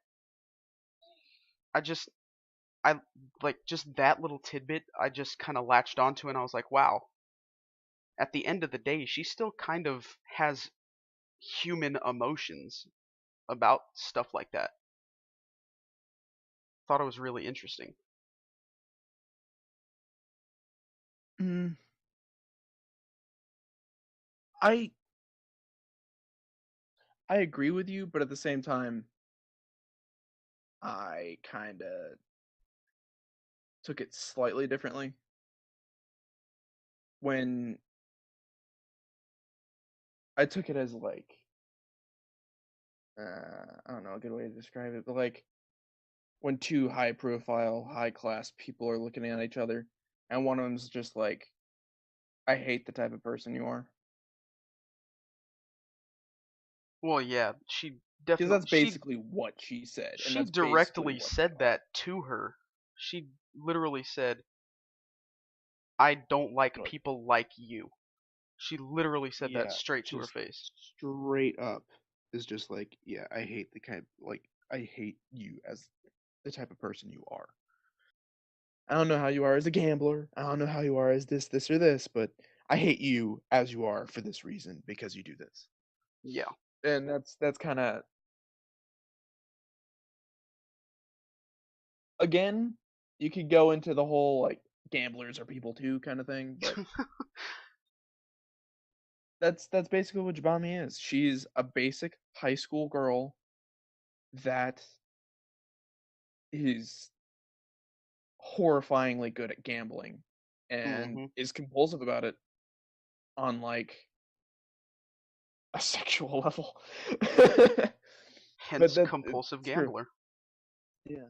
And that's that is a very good thing that you need to keep in mind while watching the show is there are people too, which makes it even kind of weirder when you see them go completely psychotic and lose all form of sense of self, Yeah. which really kind of adds an extra layer of depth to this show too, which is kind of weird to think about when you're just like, oh, I'm gonna watch people gamble. Yeah. It's more of an in-depth sort of, gets you thinking on the levels of like in real life how gamblers actually are, which is, I mean, it's interesting. I enjoy it. It gets me thinking a lot about just life stuff. I feel like that's kind of what this show is for me. I don't know about you or anybody else that watches it, but for me, it makes me think on like an like real life type of level on how gamblers actually are.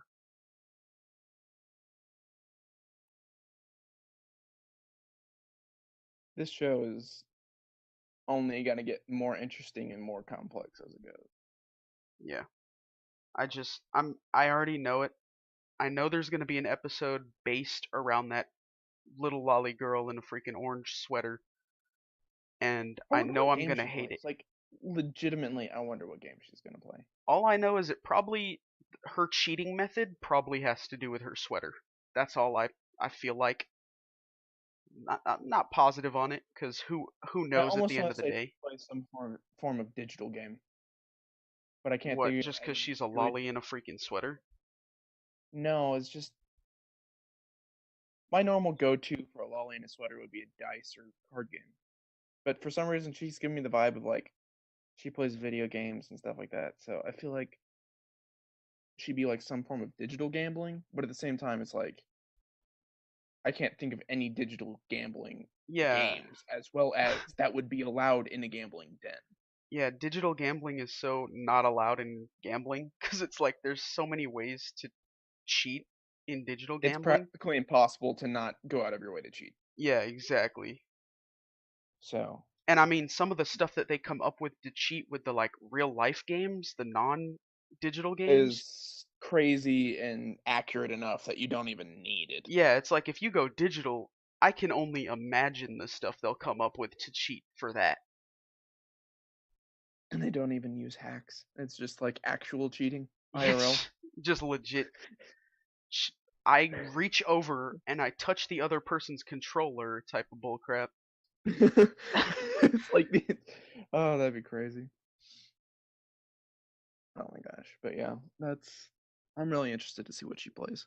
Dude, I'm It really might just simply be interested a to card game, not but ever see her again, but I know I'm going to, and I'm whatever. It's whatever. get over it. Dude, I Whenever we know. get to that episode, you can rant if you want. I just hope that she grows on me because if she stays sort of how she is right now, I definitely will be ranting when that episode comes because my goodness, she's definitely not my type for sure.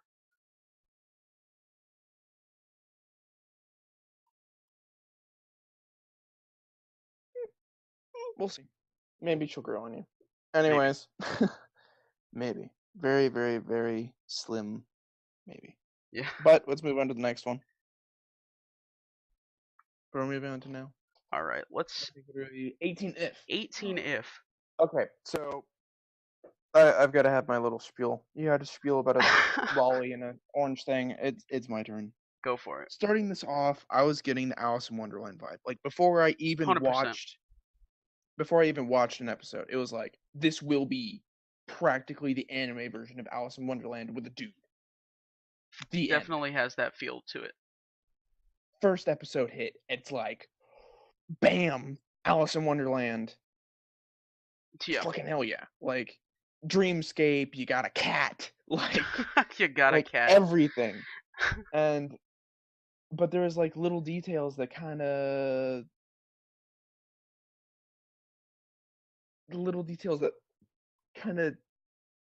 broke that mood, I guess you could say. Kind of like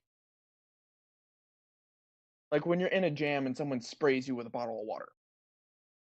Like, what the hell just happened? And then you get back into it, kind of thing. It's like ever so slightly off. And that would be like the girl with the white hair, or that would be the Doors, or that would be the Doors actually kind of fit. The Doors actually fit ridiculously well, but mainly just the girl, the environment, the witches, Yeah. all these kind of things really kind of slightly broke up that Alice in Wonderland vibe. And the first episode, I have to be honest, I'm not entirely sure I liked it. Bro. Like, Okay, like, so like this is one of the most confusing anime I've ever watched. yeah, I'm gonna get into that, but I'm just gonna finish this real quick. I'm not like, it started off, I really kind of liked it. I loved the witch. The witch was like snarky and like this, that, and the other thing, and she's like, "Oh, I don't have personal feelings. I'm just gonna be cute." And like, I really liked her, and she was kind of hot, and this, that, and the other thing. And then it's just like, oh, oh, so this is now becoming, the word God only knows, or the world God only knows. It's a anime version of a dating simulator, and I was like, it could be better. And then we got to the point where you die in here, you die in real life. I'm like, that's cliche, but maybe, it adds an extra effect of, oh crap, this guy might actually die. We might lose our main character. And then I kept watching, I kept watching. Oh, he lost an arm. Oh no. And then he lost his head, and like, this isn't hitting me for some reason. And then his head talks, and I'm like, okay, there we go. And it's just like, eh. And then you watch the second episode, and it's like, this is a completely different show. Dude, okay, so here we go. Ready? I'm watching the first episode, right? I'm confused, out of my mind. I have no idea what's going on, right? But by the end of the episode, I'm like, all right, I feel like I got this. I feel like this is going to be a really good show. I feel like I'm picking up on what's going on, right? Okay, hold on. I'm gonna pause you real I quick. kind of got Just this. knowing how this goes, I love the fact how you're like, I'm getting my grounding in. I'm getting this. It's in my jam at the end of the first episode. Yeah, Because I know the fact that that second episode just dude, hit you like a brick wall. exactly. So I started the second episode and I was just like, all right, so what am I watching? Like what is actually happening? And I will say that I really enjoyed the first episode and I really enjoyed the second episode, but not as the same show. Like I Yeah, enjoyed them as it's separate things, not the same show. It didn't feel like the same show. It was really, really weird, confusing, and I'm not sure what's happening with my life anymore. so okay. So I really agree with you. And after I finished the first episode, I realized I actually really kind of liked it. Like, it wasn't what I was expecting, and it took me for a very long loop at the beginning, and that was probably why I didn't like it as much. But after the first episode was over, I'm like, that wasn't half bad. That was actually pretty good. I actually really liked the professor. Yeah, Probably my favorite character until the second episode happened. pretty much the only And character that I understood a little bit.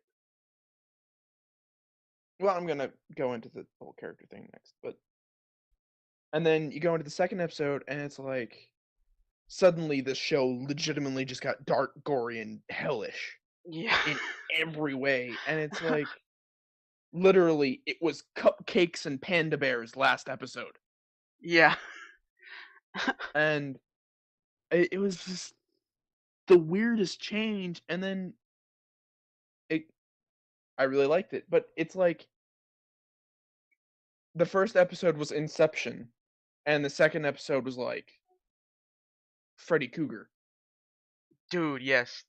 Dude, A Nightmare on Elm Street. That's all I could freaking think of when I was Like watching that legitimately, second that's episode. how the show was. The first episode was like kind of interesting, kind of little mix of everything like Inception was, and then the second episode was straight up just Freddy Krueger. People don't sleep to avoid dying, and then if Yes. they do fall asleep, they die in the most grotesque ways possible. Like that's just what it was, and So there's no interesting. way you can mix these two shows together without the common line of, hey, it's a dream, It's a and dream. there's girls with Cinderella syndrome, or Yeah, not Cinderella, dude. Sleeping Beauty syndrome, or whatever. Yeah, And it's just I'm not even like really sure I understand the synopsis of the situation other than, they're basically in it's just dreams. basically it's just girls fall into comas and they have the ability to control dreams. Yeah, And the only way to wake them up is to fulfill their dream of somehow or some way, and then that wakes them up out of their coma. Another example, which I could use would be actually if it. Oh, I think I changed my Retro uh-oh. Redemption now. Uh-oh. I Watch think I out, might boys. change my Retro Redemption. Watch out, boys. Boys, I changed my Retro Redemption.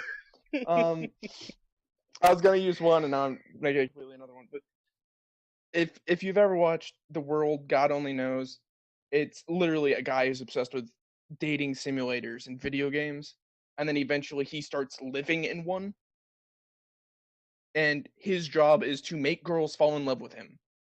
And then they break this thing that's been bothering them or their personality problem, and then afterwards they're suddenly happy and cheerful and they live their everyday lives.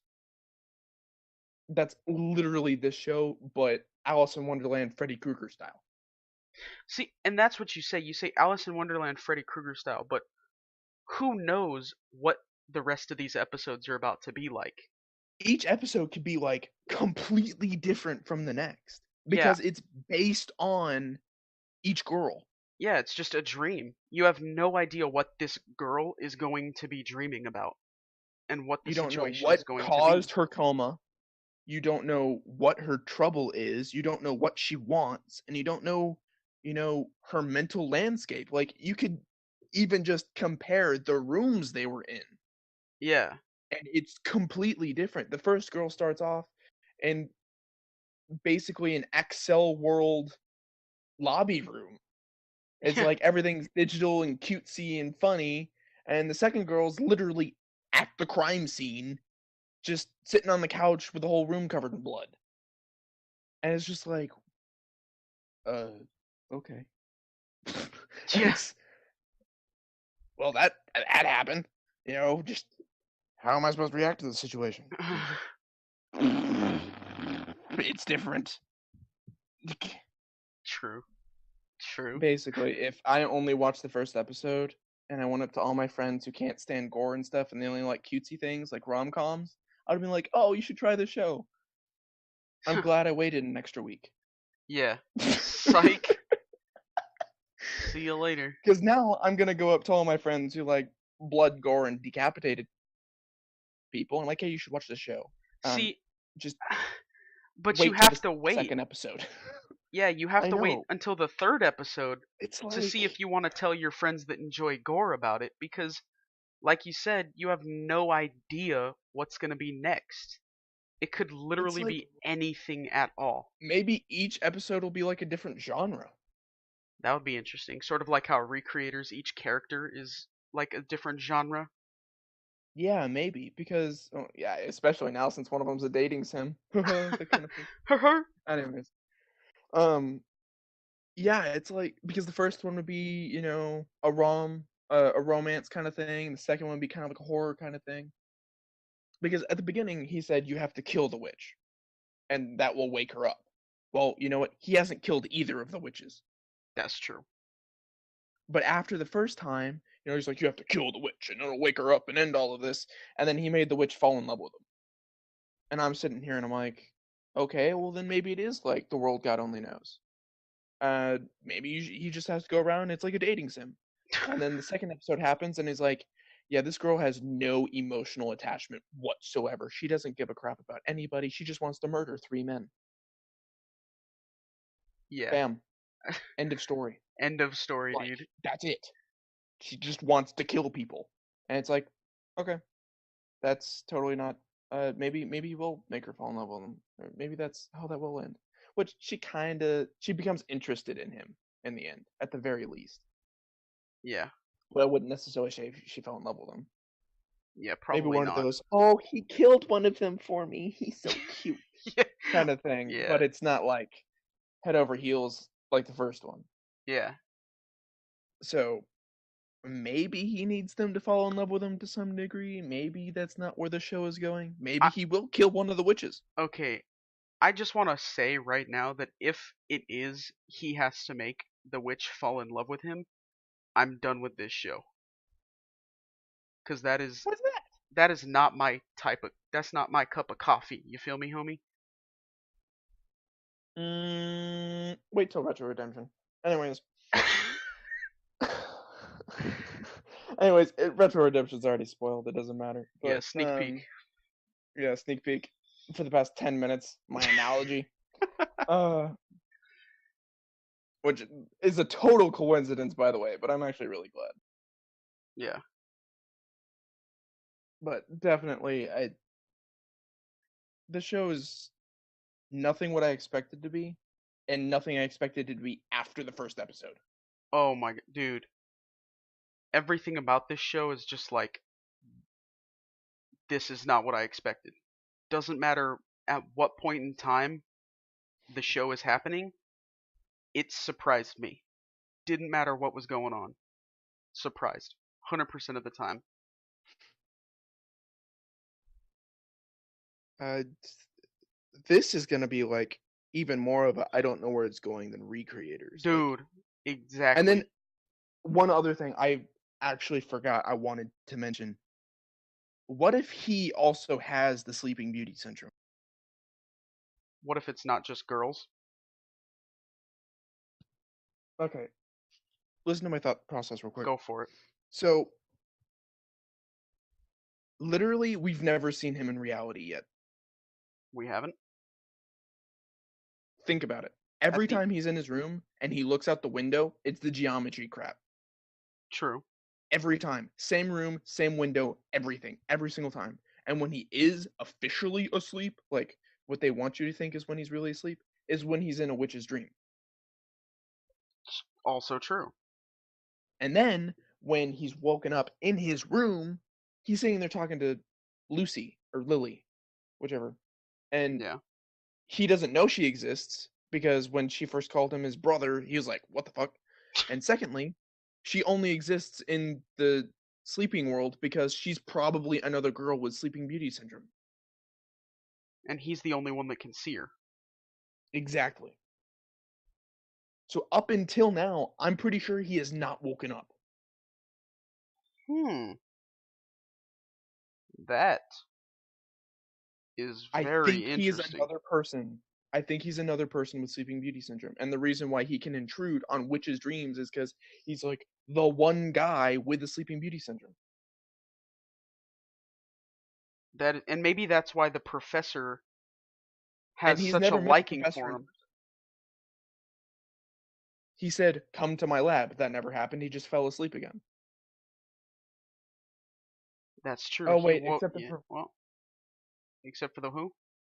actually nope. The professor didn't give him. I'm pretty sure the professor gave him the earpiece in a dream, so that doesn't count. Well, I mean, if you want to be technical, we don't know where he got the earpiece from. No, it showed the scene where he handed him the earpiece, Did it? Did I miss that? but I'm pretty sure the professor was in cat form. So then obviously it's in a dream. Hmm. That's true. Because we did see the professor in real life.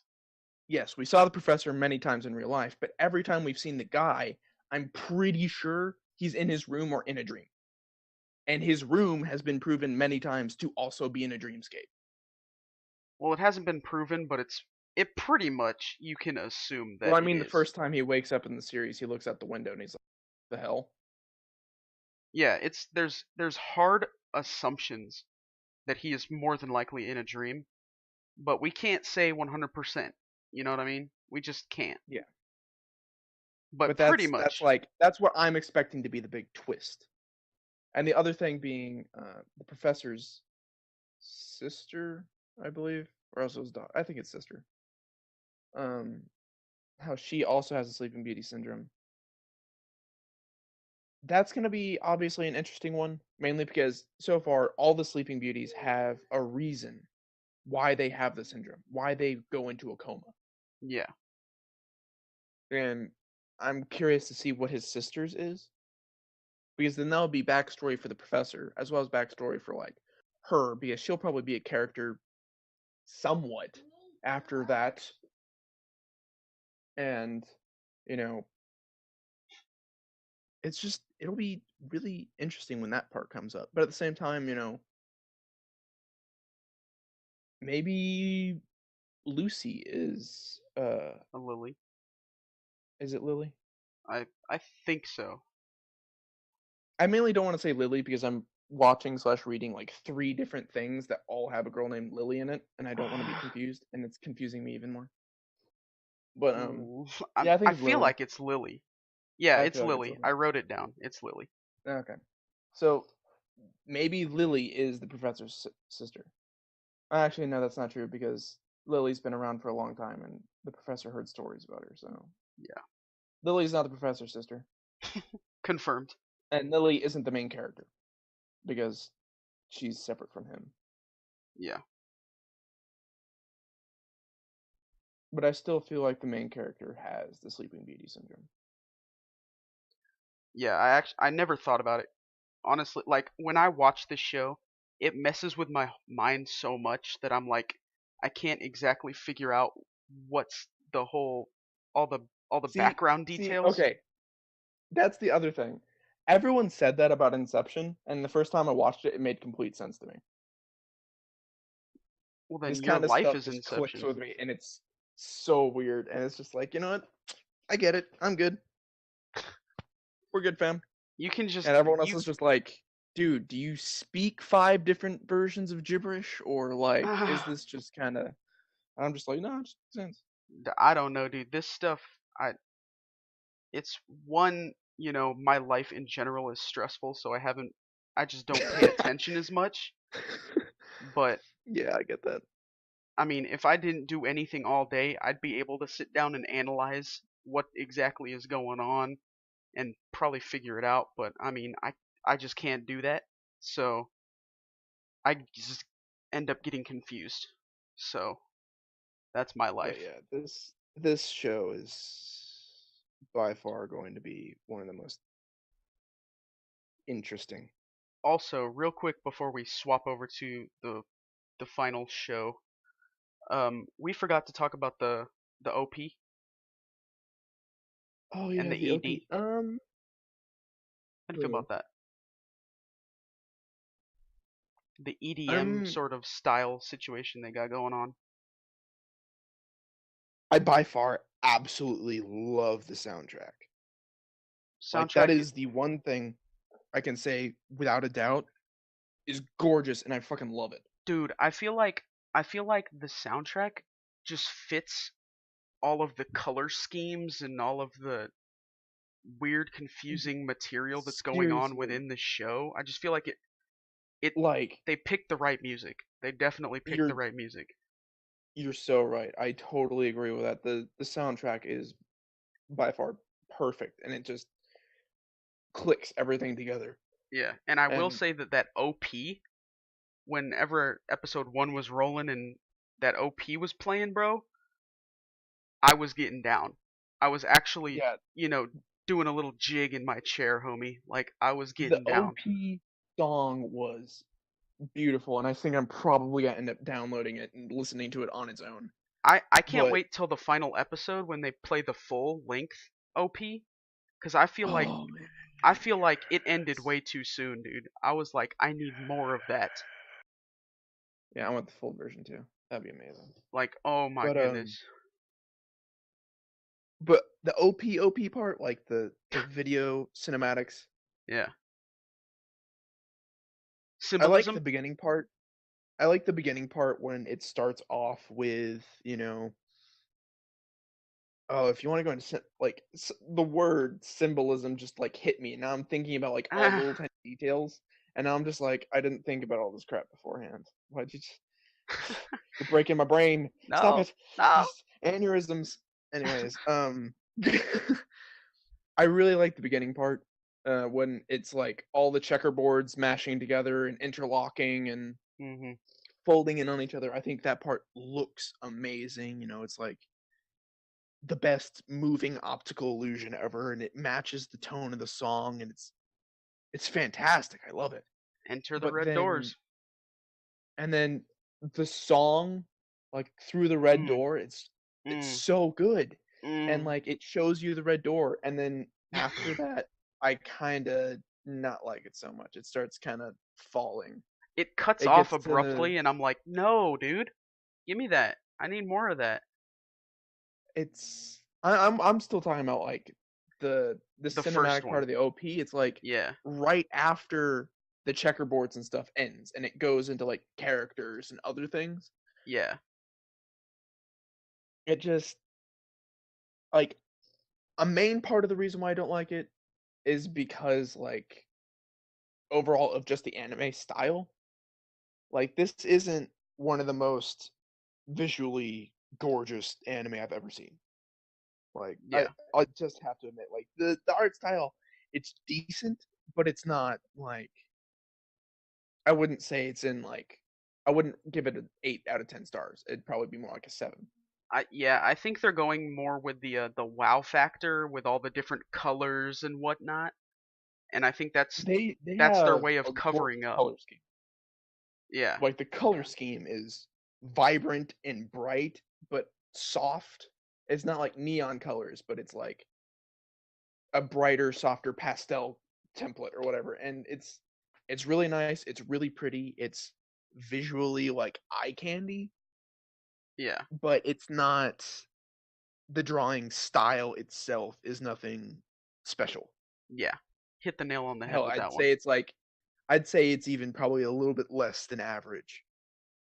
Yeah, But it's not it's amazing. It's nothing to and then go crazy that's about. probably the main reason why I don't like the cinematics for the intro as much.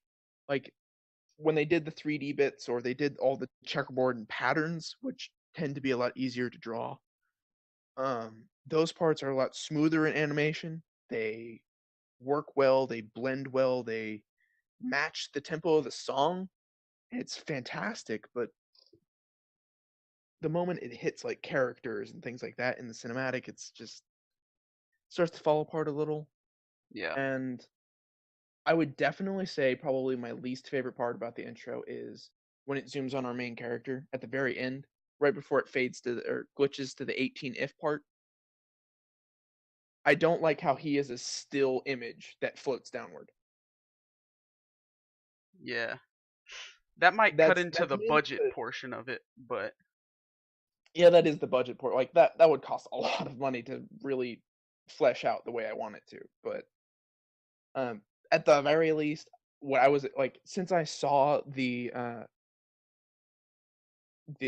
original release trailers for this, I was so pumped for the intro just to see the one scene where his head is unraveling.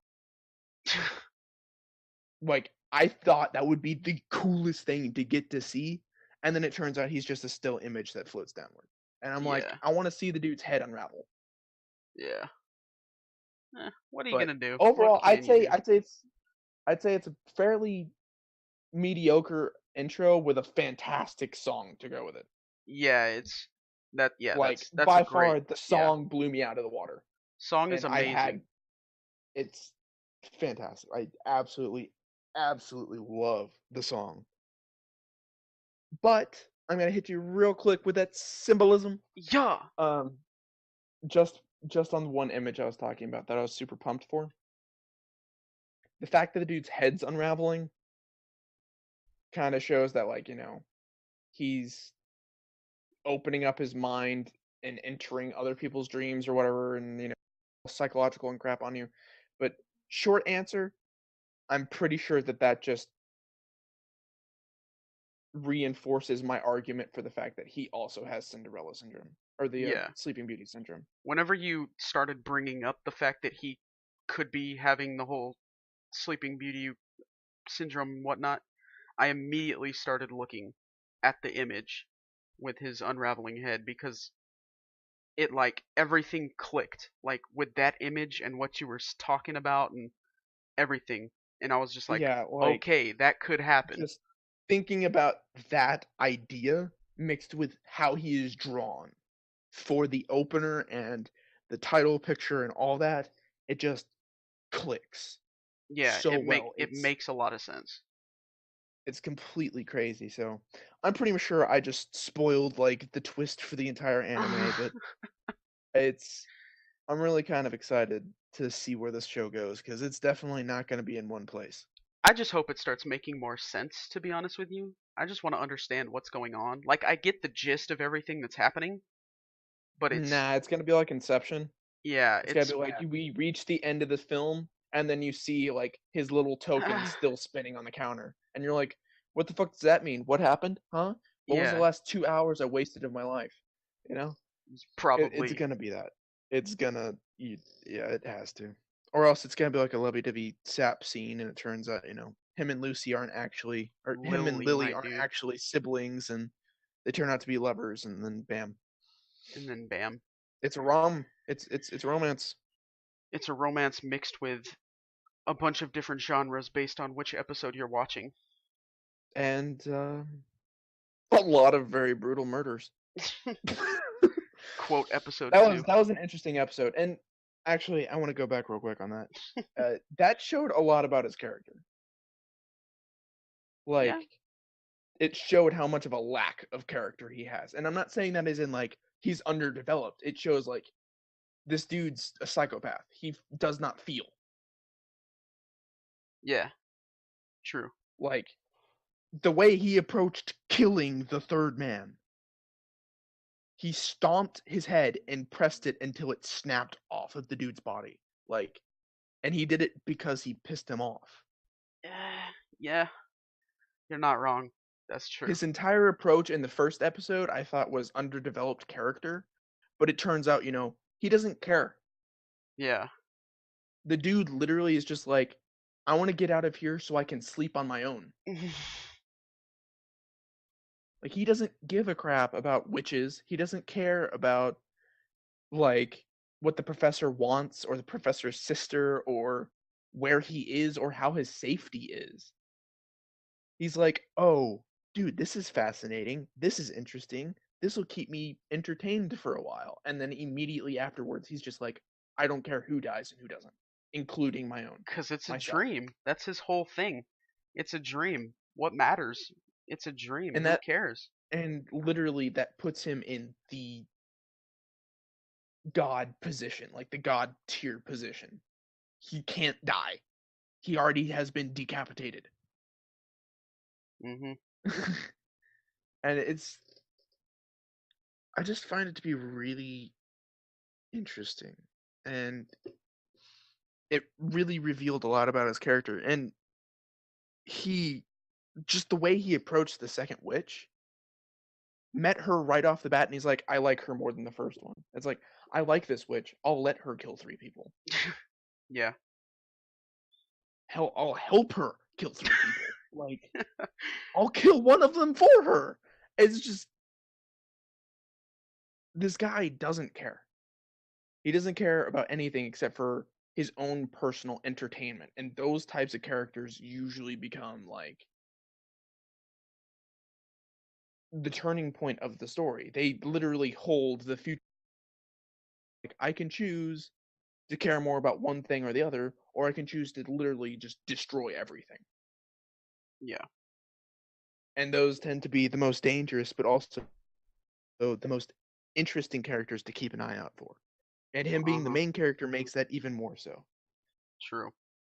The True. dude is a total psychopath, but that's what's going to make this show so much crazier. Yeah. You're right. It's gonna be an Yeah, interesting one, for sure, yeah, it's to say the definitely gonna be an least. interesting one. Goodness But gracious. that was my little tangent. Good little tangent. Can't wait for the third episode. I Oh, wonder that's gonna be what that's gonna be dream we're interesting. gonna be dealing with. I feel like a lot of them are gonna be more murders, but at the same time, I don't know, because in the first episode, the dude, the professor, like went ape shit to talk about and to describe, hey, you die here, you die in real life. Yeah, And then in the second episode, 3 people died, almost 4, almost. because 4. the witch was choking to death. But like, with how crazy he pounded that into everybody, is like, you die here, you die real in the first episode, and then everyone dying in the second. I feel like death is going to be a constant theme, but we don't know because the first episode was a complete romance. Yeah. I feel like for me, I'm almost more intrigued by the whole side story that's going on with the professor rather than what's actually chilling on the forefront.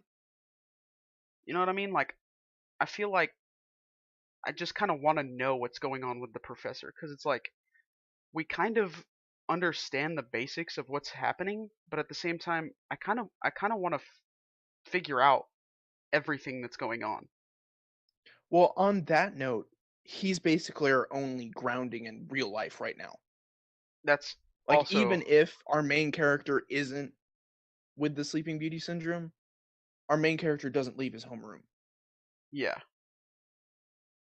Literally the professor is our only connection to the real world now, because it only switches between the perspectives of him and our main character, and that's it. That's true. At least so That- far. Well, probably will be until someone else wakes up.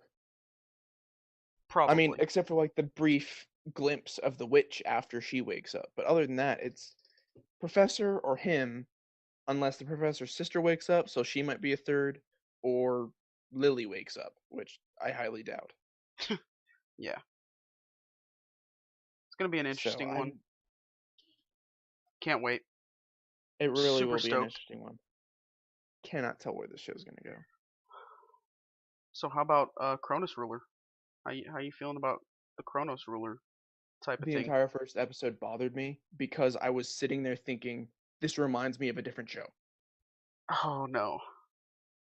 That was bothering me so freaking bad. And I think I finally decided it's probably D Gray Man.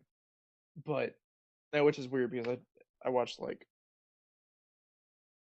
15 episodes of that and never got past that mark. But anyways, I think it's really good.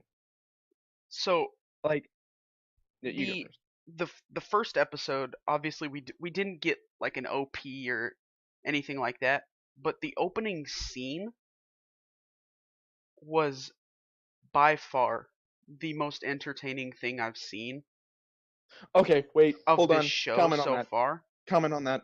Comment. Comment? If you pay attention, like, I noticed this first time watching, and I didn't have to rewind. I'm really excited to get to say this part. If you really pay attention, everything's going backwards. Yes.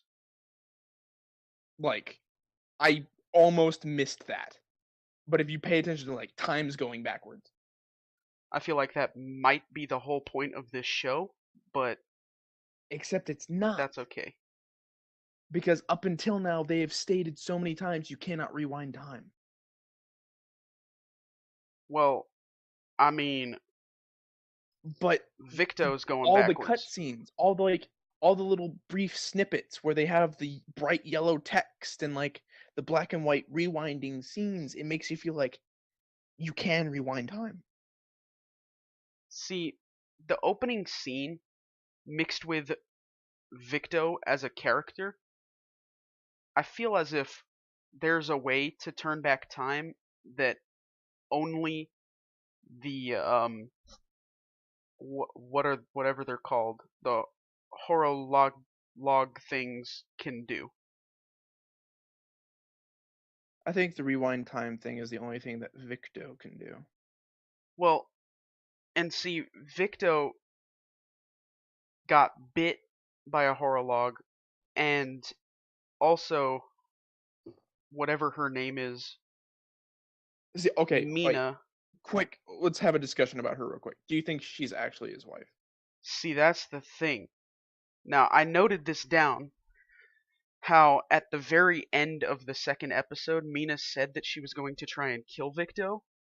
So No, wait, I don't think did she say she was trying to kill Victo? she said it. Yeah. The I words thought she that just said came that out she of was her mouth. trying to kill the other guy. I thought she said that she was going to kill his son. Shh, I may have. Were they at the train station or were they on the train? Look, you're The messing scene. with me right now. I Wait, don't where remember. was she when she said it? I don't Okay. know. I Because can't there remember. was a Dude. scene when they were in the train station and she was threatening the son. But I don't just think as that easily, was there was probably a scene at the end of the second episode when they're like past all that, and she said that she was gonna kill Victor. It was literally Which the also- very end, like right before the ED rolled. It was like the last. Okay, then tidbit. it wasn't that. Then she probably threatened to kill Victor. Okay, all right. Okay, Okay, you so scared me she for a threatened to second. kill both of them, basically.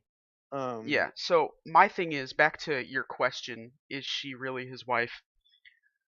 The fact that she said she was going to try and kill Victo tells me that either A, killing Victo will give her her time back, or B, she's not Victo's wife. Okay, so on that note, I'm basically getting the same thing, but slightly different. Well, not slightly different, just redefining yours. Basically, I'm the same way. I don't think that she is his wife whatsoever. I think their situations come up way too closely. I think that she easily can piggyback on the story of Victo's wife, mainly because she's dead, but time reversal is still a thing, as well as he doesn't have any memories. Yeah, because the thing is with Mina is I feel like she knows the ins and outs of the horror logs, and like Kiri said, there's no notes in Victo's little notebook thing that Mention her. states there's no mention of his wife being bit or anything like that. Okay, so And he writes down everything that happens. okay, on that note, I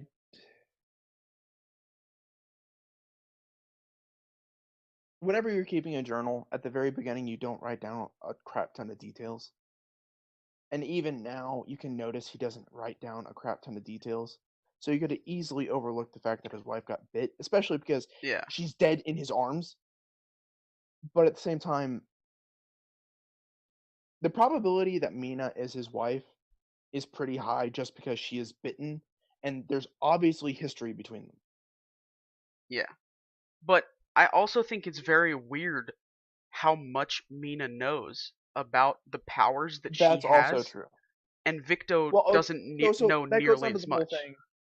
That goes onto the whole thing of the corporation or whatever that they all are Kronos rulers. Like that's the place that where they learn.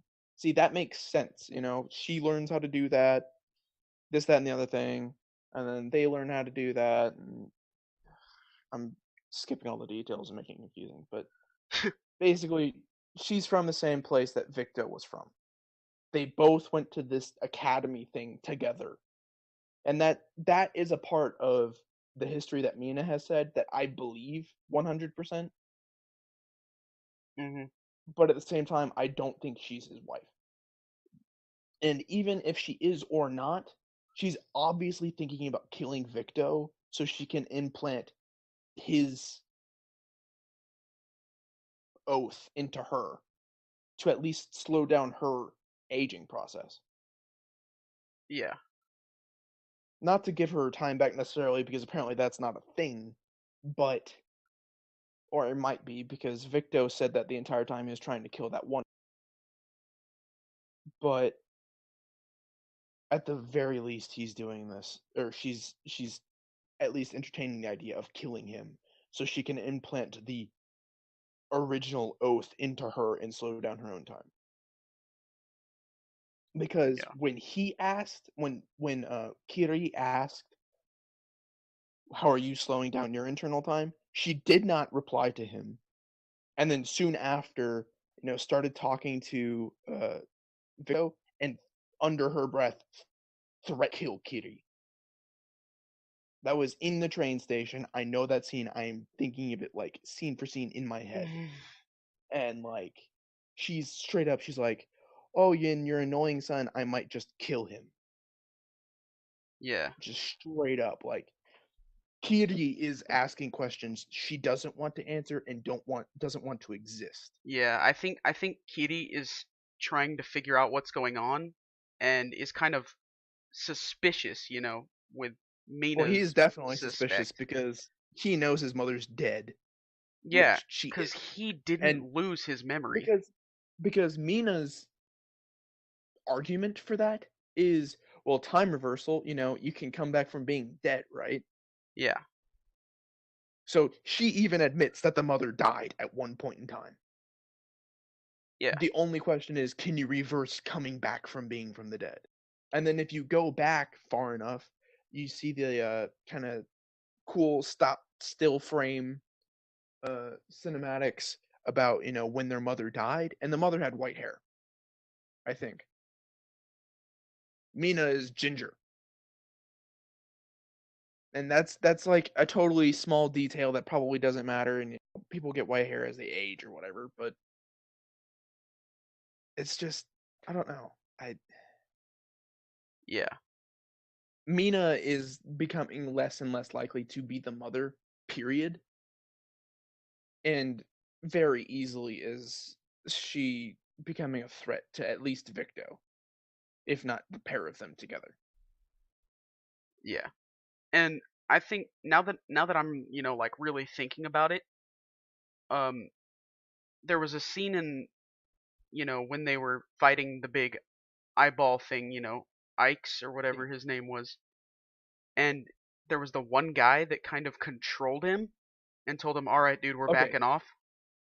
I feel Yeah. like Mina could have some relation to that whole situation. I was thinking too. I was thinking that she also had probably some form of connection to that guy in particular. Yeah. That was a strong vibe I was getting. But you brought up this fact, this scene, and I need to make a quick note on it.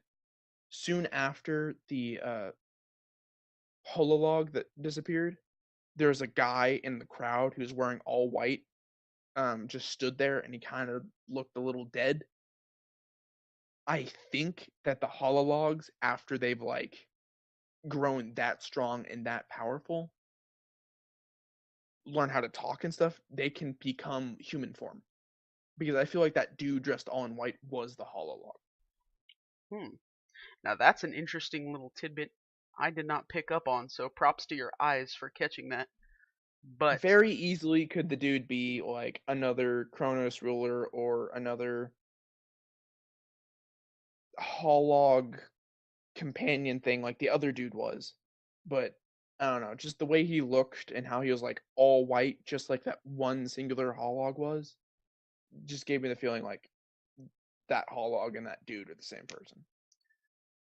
yeah, that's interesting. I'm gonna have to try and keep my eye out for that and see if that ever happens again or whatnot. But I never, I just completely missed that dude in all white, so I'm gonna have to keep my Yeah, eyes it was open. like immediately after the holog disappeared, and he like says one line and then disappears, and that's Yeah, the end of the scene. dude, I completely missed that. Oh my goodness, I might have to go back and rewatch something. But Yeah, just like how I missed the lolly girl's laugh. Like it's a quick scene that you can easily look over,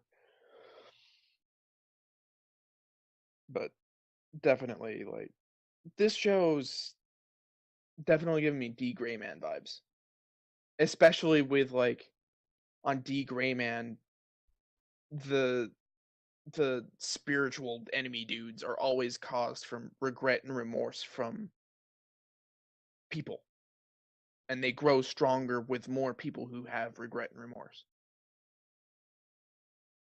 hmm, which is even more like D Gray Man. It's just like the comparison is so uncanny. Not to yeah, mention the main character, like I'm using Victo as the main character mainly because it seems like it's focused around him a lot. They both have white hair. The short, spiky white hair that's like Devil May Cry. Like, sort of like a silver with a tint of blue. yeah. They both, oh, it's just straight up white for this, but yeah.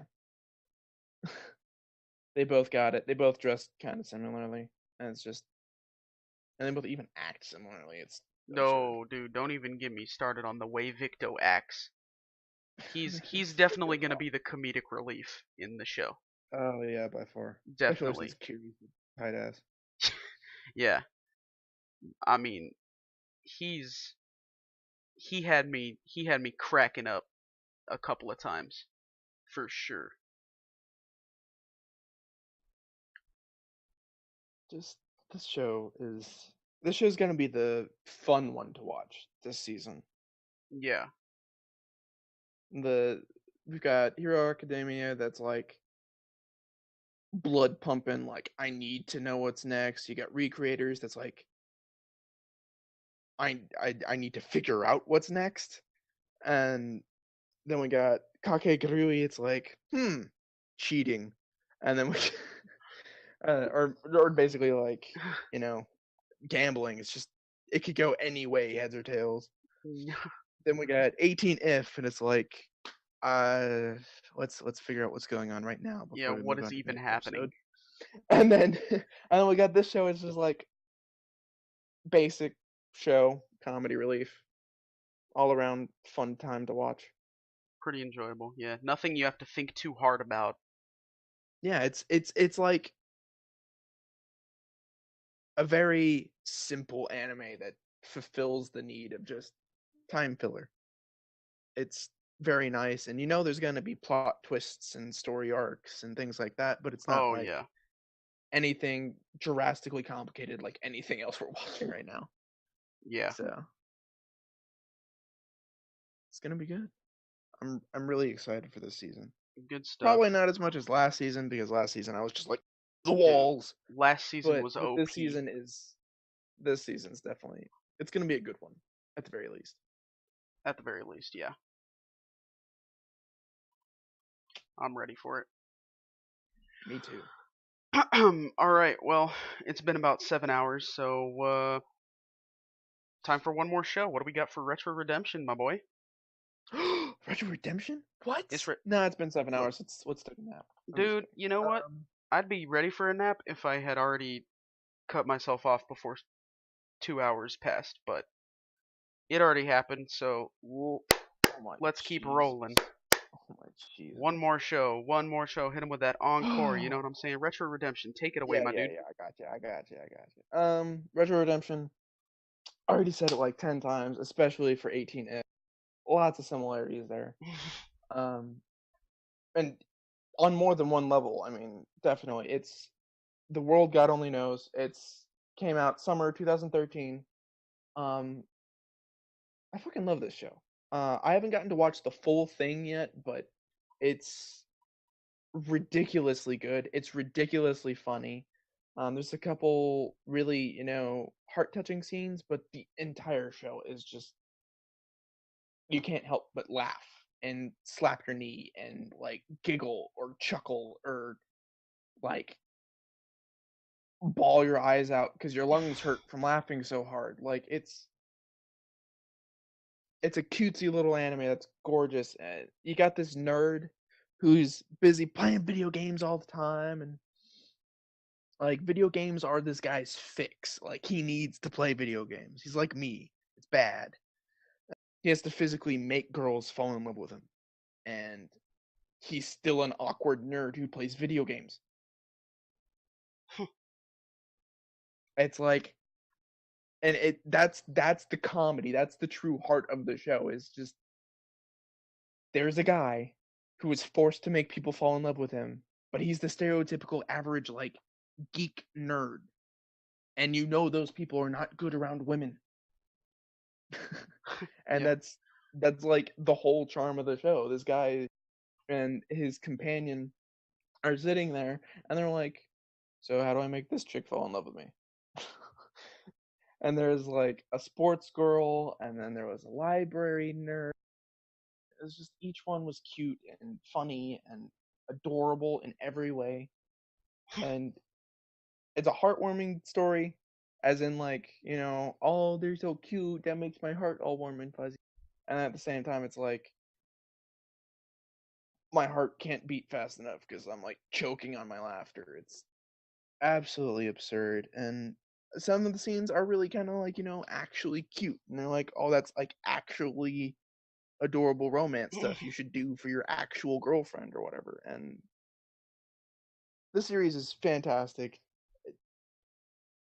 I was recommended to watch it for like 4 years before I actually ever picked it up, and then it finally I did one day, and like I regret not picking it up until now. So it's a great series. It's fantastic. It's wonderful. Seriously, watch it. It's amazing. You won't regret it. And that's it. Witty. All right. So Alrighty. I think that's everything. Tell us what you think. Leave a comment. because that's basically the only way you can tell us what you think. Like it if you like it. Share it so your friends know what these two goofballs that we are talking about all the time, and they know what's up in the anime world for this wonderful season. Uh, and yeah, subscribe if you want to know more because we're gonna try and crank more of these out constantly. Hope to see you guys later Later, in my another boys. video.